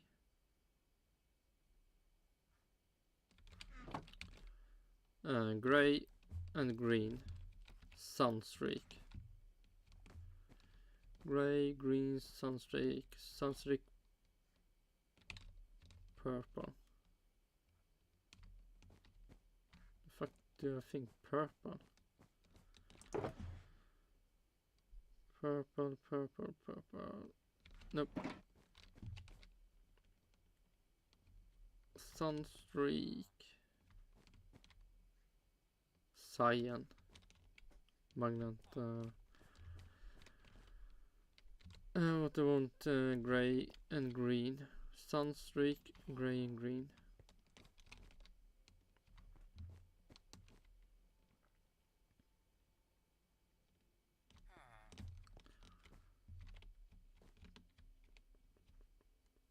Sunstreak. They were grey. Grey, orange.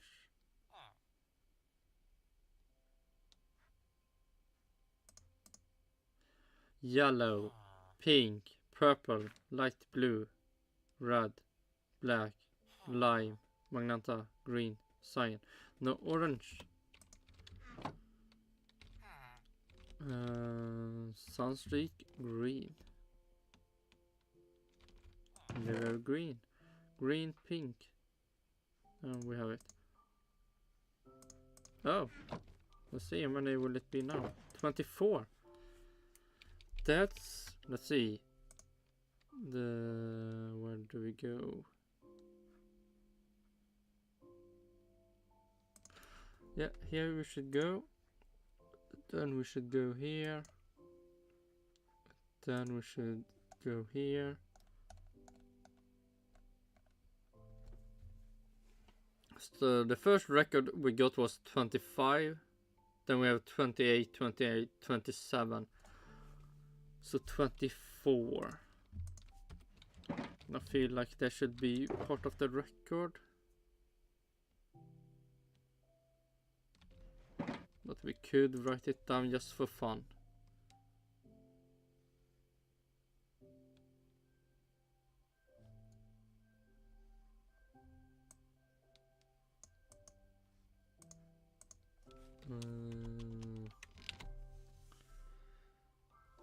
And we need to change that to a 7 and 02. 24 fishes collected. Oh, no, minus 24.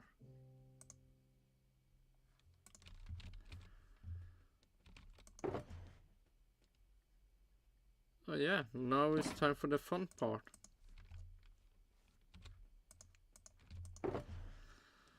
Let's go through every fish again to make sure I did not made a mistake.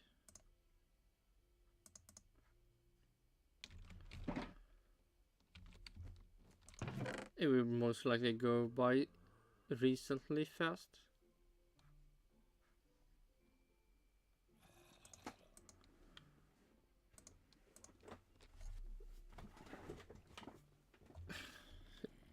If I find where the chest is.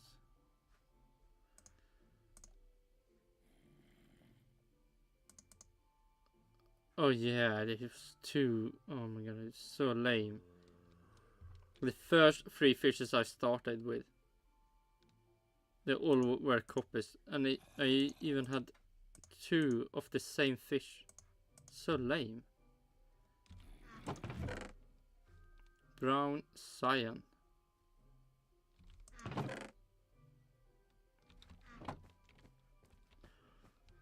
I believe blockfish and briny will be here. Yeah.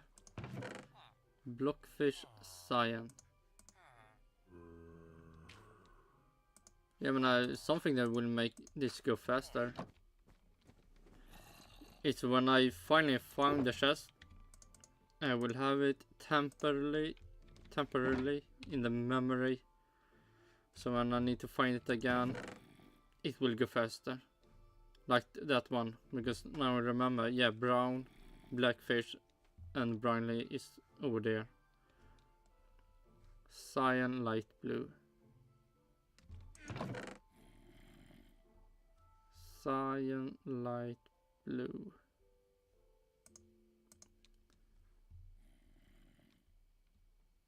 Cyan, light blue. Cyan, black.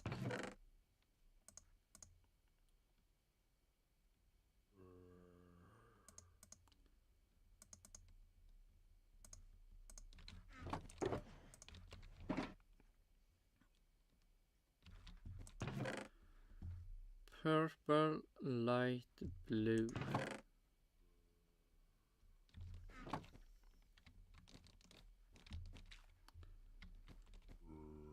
Briny, purple, flopper, purple.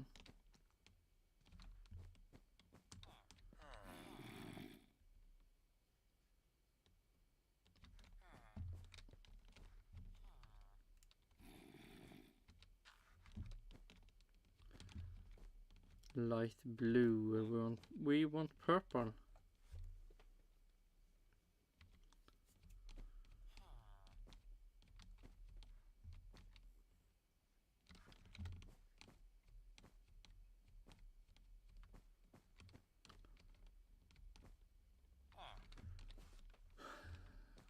Brightly purple.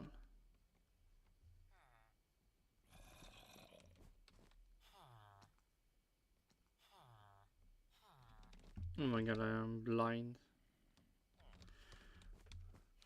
Purple, light blue. Can it be that hard to find?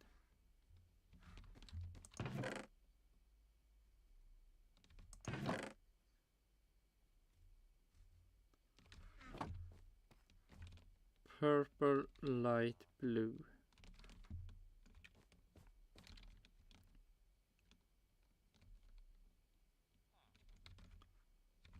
Brightly.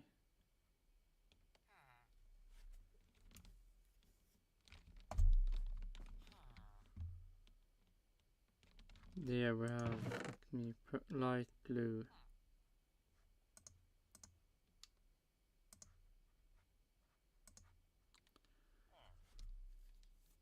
Brown light blue.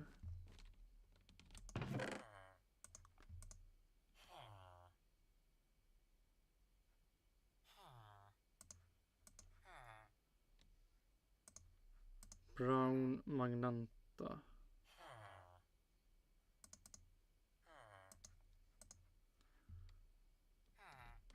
Clayfish pink.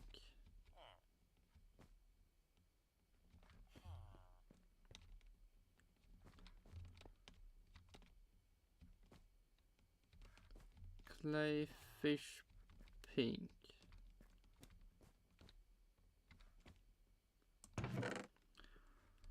Pink red.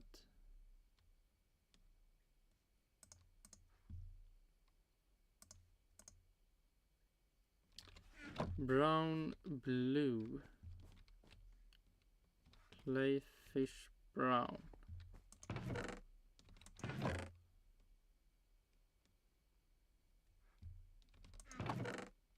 Brown blue.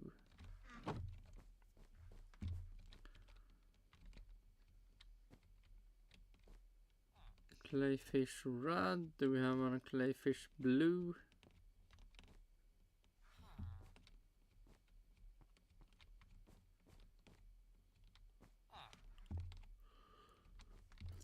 Do we have a dasher blue? Not a clayfish blue, apparently.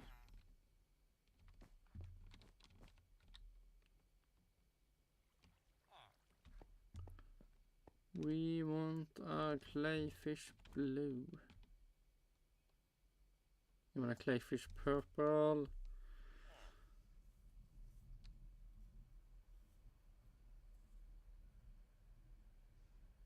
Clayfish cyan. Till och med sunstreak cyan.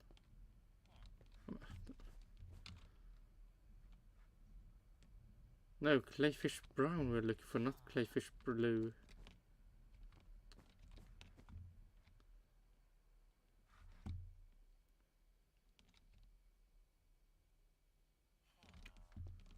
Oh my god, where is it?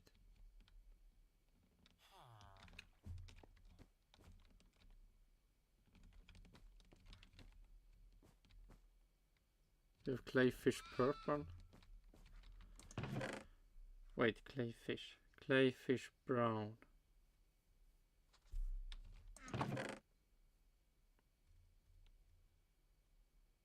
And it's still no clayfish brown here.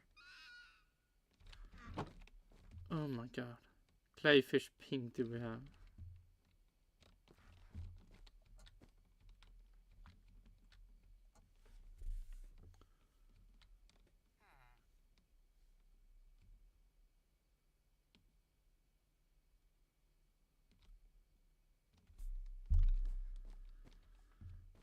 Oh, this will take forever. Why? Why will this take forever? Oh my god, I hate this. I'm looking for fucking fish that I know is a copy, but I can't find the fucking place.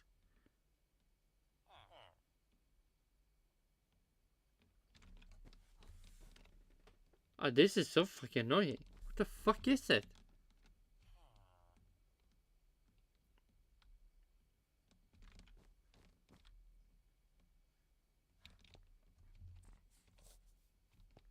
Oh my god, no, fuck me. It was here all along. Man, I'm fucking blind. There we have it. Fucking brown, blue. Dasher, pink.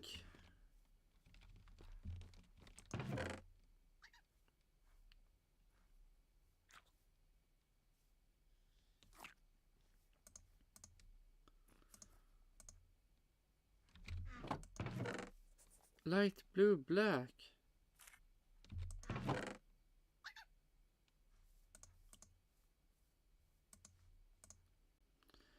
Green, Magnanta.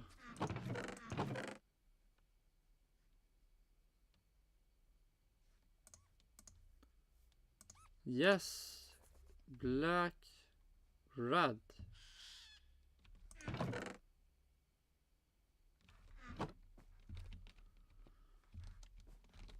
Flopper, black.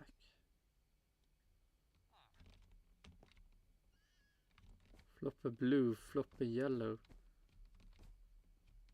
Light grey, we want to flopper black.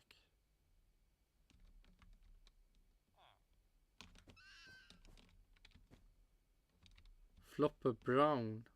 Flopper purple.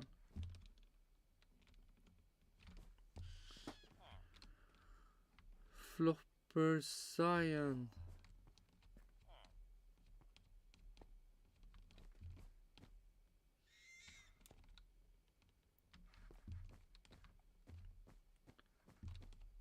Flopper black.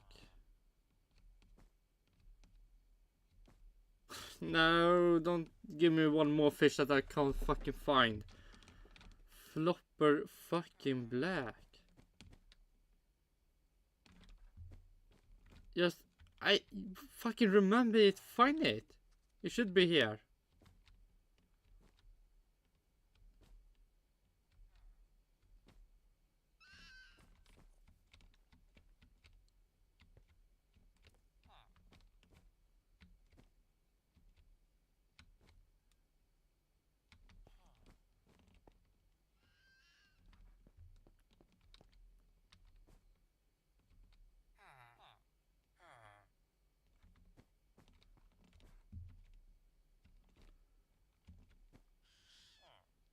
Oh, there we have it. Fuck me. Black, red. Yes. Oh. Now we're soon done. We're so fucking soon done, and then we can end it.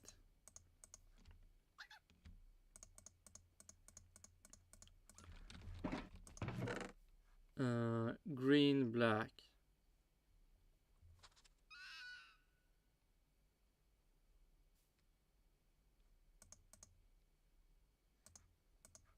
Green, black. Red, cyan.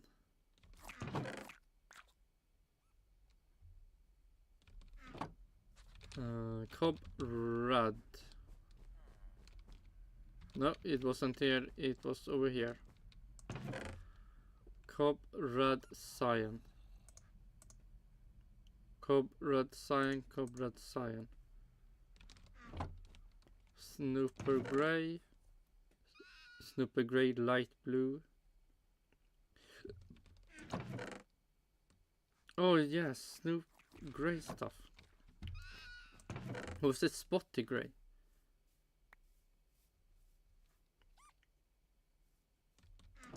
Wait, grey. Grey, light blue. Yes. Green, white.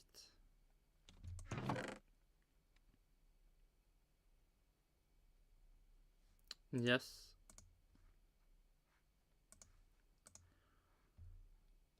Spotty grey.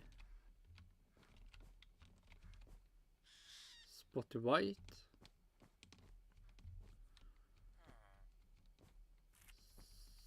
Spotty pink. spotty blue.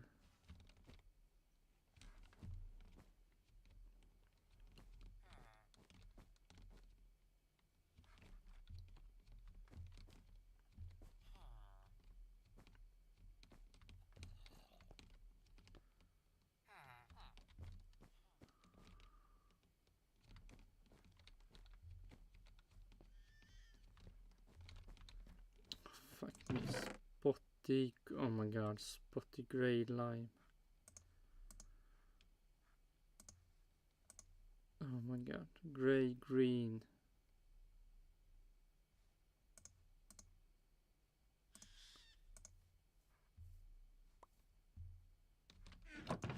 Stripy lime. Light grey.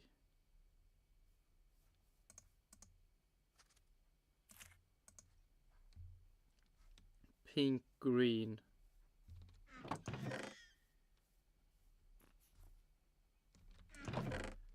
Green pink.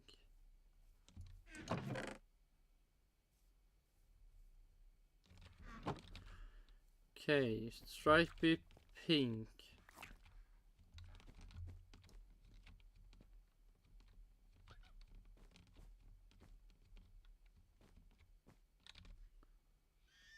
And sunstreak, stripy sunstreak pink greens.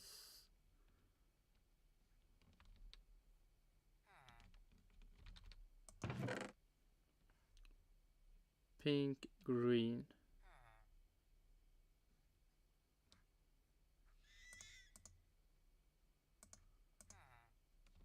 Sunstreak green.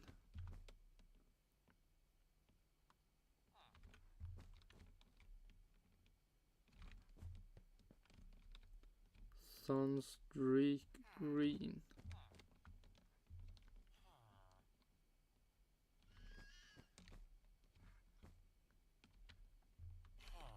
Sunstreak grey. I want green. They were green. Green pink.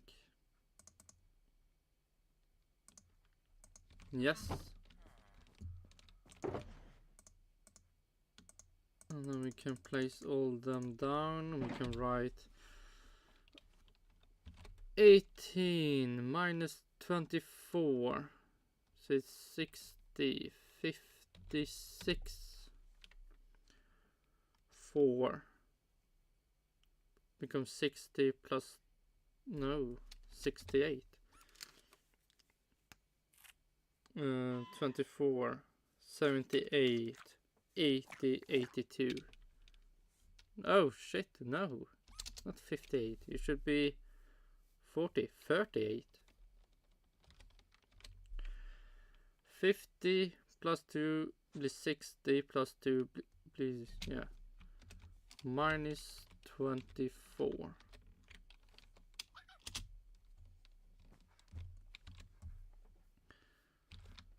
Minus 24, and let's see how many. Blockfish, cyan, and spotty orange. Blockfish, cyan. Blockfish, cyan.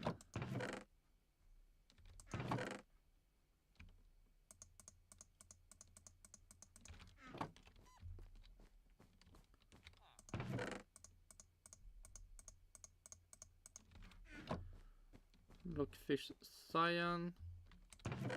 And then we have spotty orange, spotty orange, spotty orange.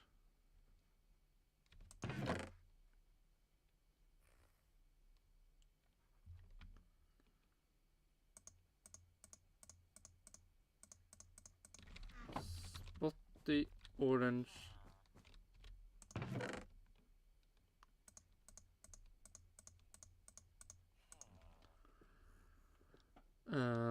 Blue, white, cyan, brown, light blue, yellow, light grey, purple, pink, grey, lime, light grey, yes, lime, white, blue. Okay.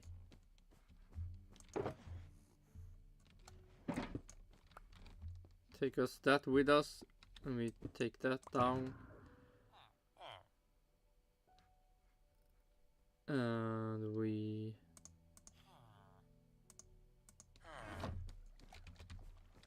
place down the fishes and then we end it. Hype.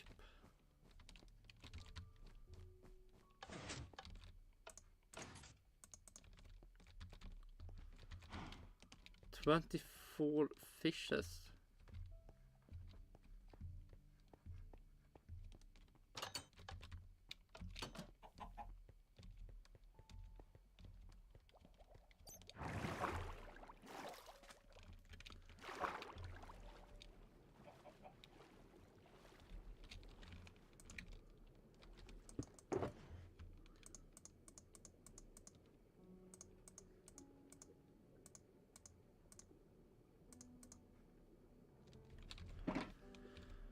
Okay, purple, Betty purple red, Betty purple black, Betty purple black, blockfish brown cyan, blockfish cyan light blue, blockfish cyan black, briny purple light blue, briny brown light blue, briny brown magenta, clayfish pink red, clayfish brown blue, dasher pink magenta, flopper light blue black,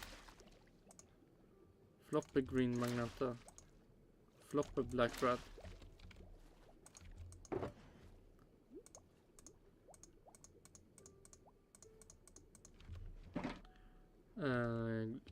glitter green black, cob red cyan, snooper grey light blue, snooper green white, spotted grey lime, spotted grey green, stripy lime light grey, stripy pink green, sunstreak green pink.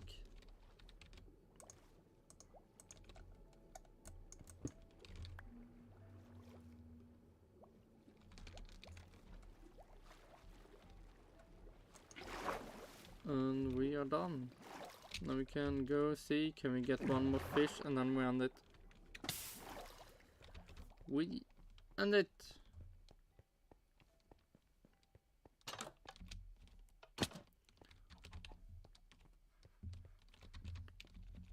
Do.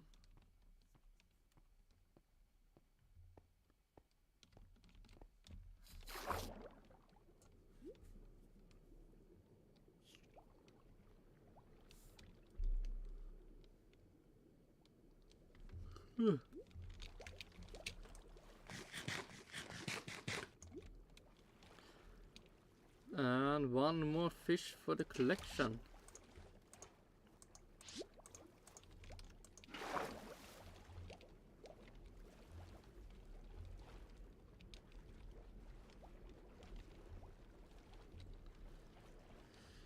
Can we get some more fishes? Okay, let's see.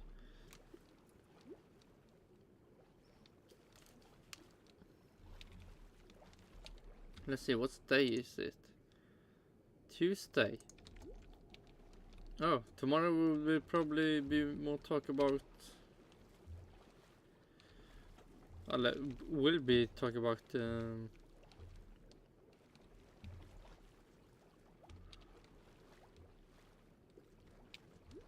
either more of Austria Grand Prix, or it will be time for the British Grand Prix.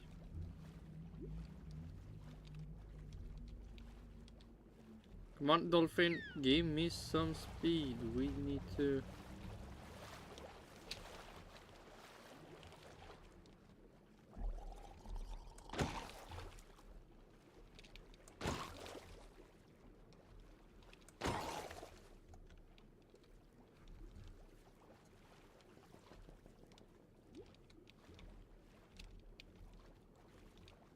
And yeah,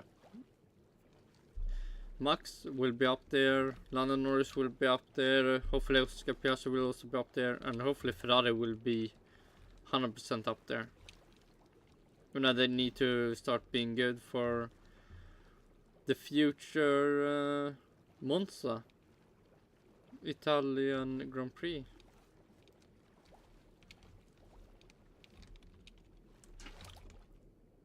No.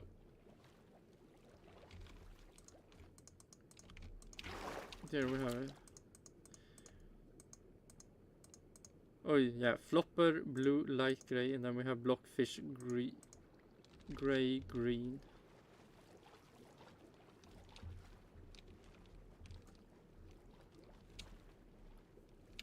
And we can do it. 7 more minutes.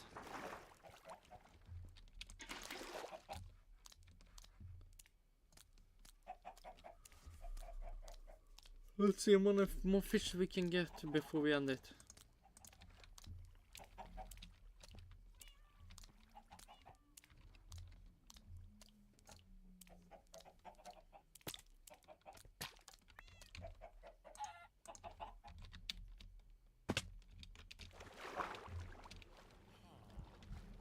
Give me some fishes.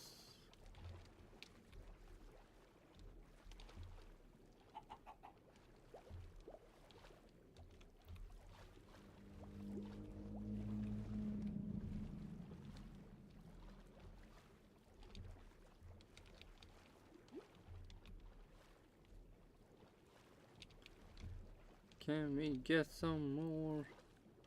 Oh, that should be... I think I've already got this one time.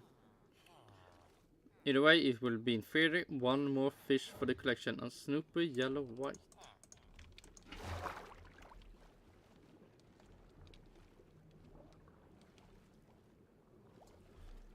But let's see. I really hope that Ferrari will be good in Silverstone.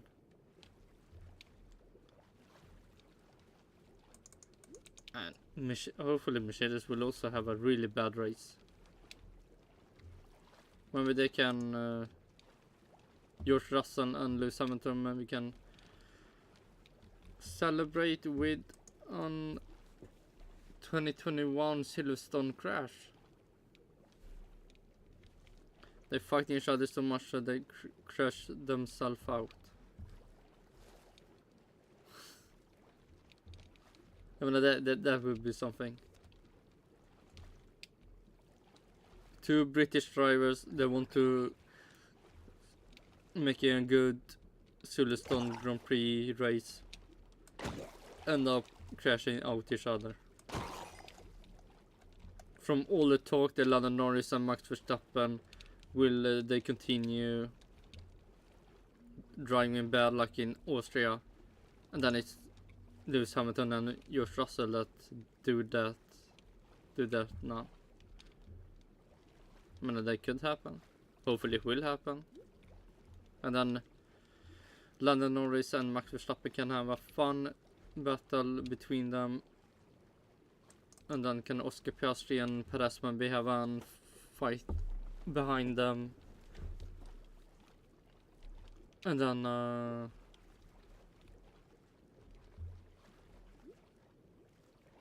yeah, Charles Leclerc and Carlos Sainz behind that.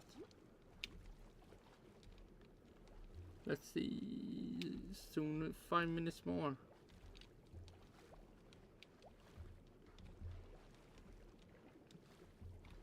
Let's see, what should I do?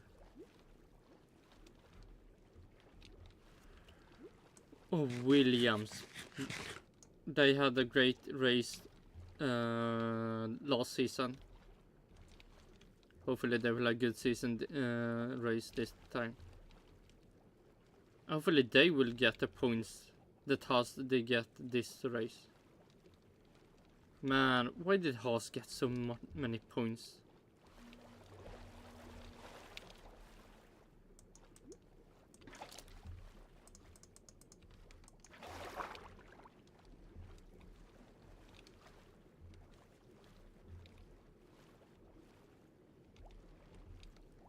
Also, 1 more fish for the collection. Batty green lime. Betty green lime.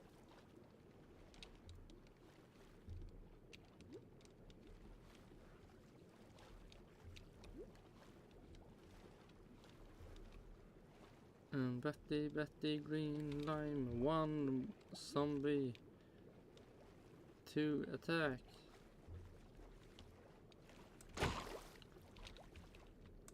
Man, so long time ago I got a trident.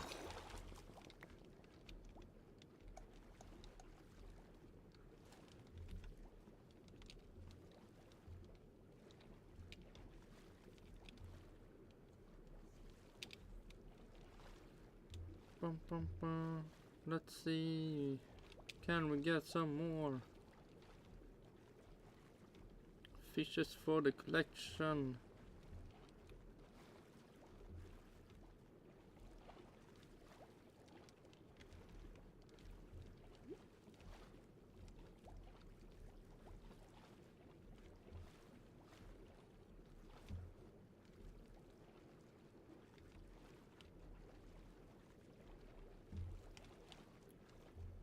No, it doesn't look like that.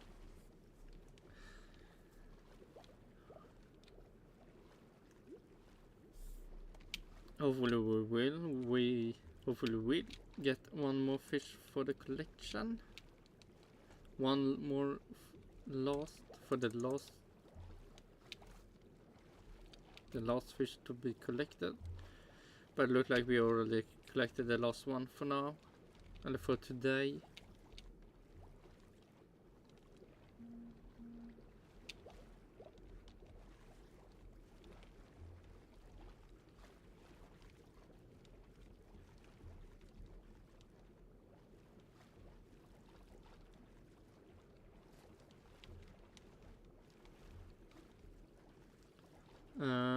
Do we get any more? No, it doesn't look like that. Okay, we're done. It's time to go and end it.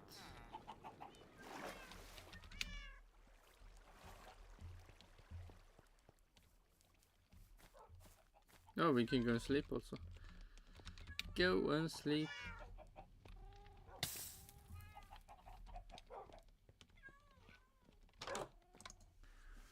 We go and sleep, go and sleep.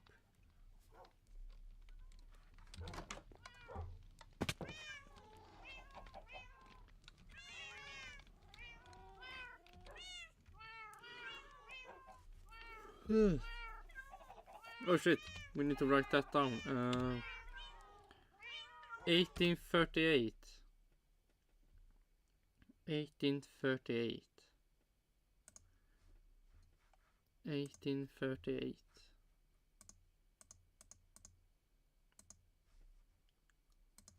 1838 was 21 before, so 9. 9. 21, 9. 17. 17 plus 4, 24, 30, 41. Was it plus 41? Yeah, plus 41, yes. And yeah. Oh shit, the day 1338. 1338. 1338. Yep, okay, we're gonna close that down. Okay, we are done for the day. We have 1,838 more fishes for the collection. Yeah, soon be over 2,000. So not tomorrow. Not maybe the day after that. Let's see. No, yeah. When the practice starts, we can maybe have over 1,900. That will be fun. But yeah, until then.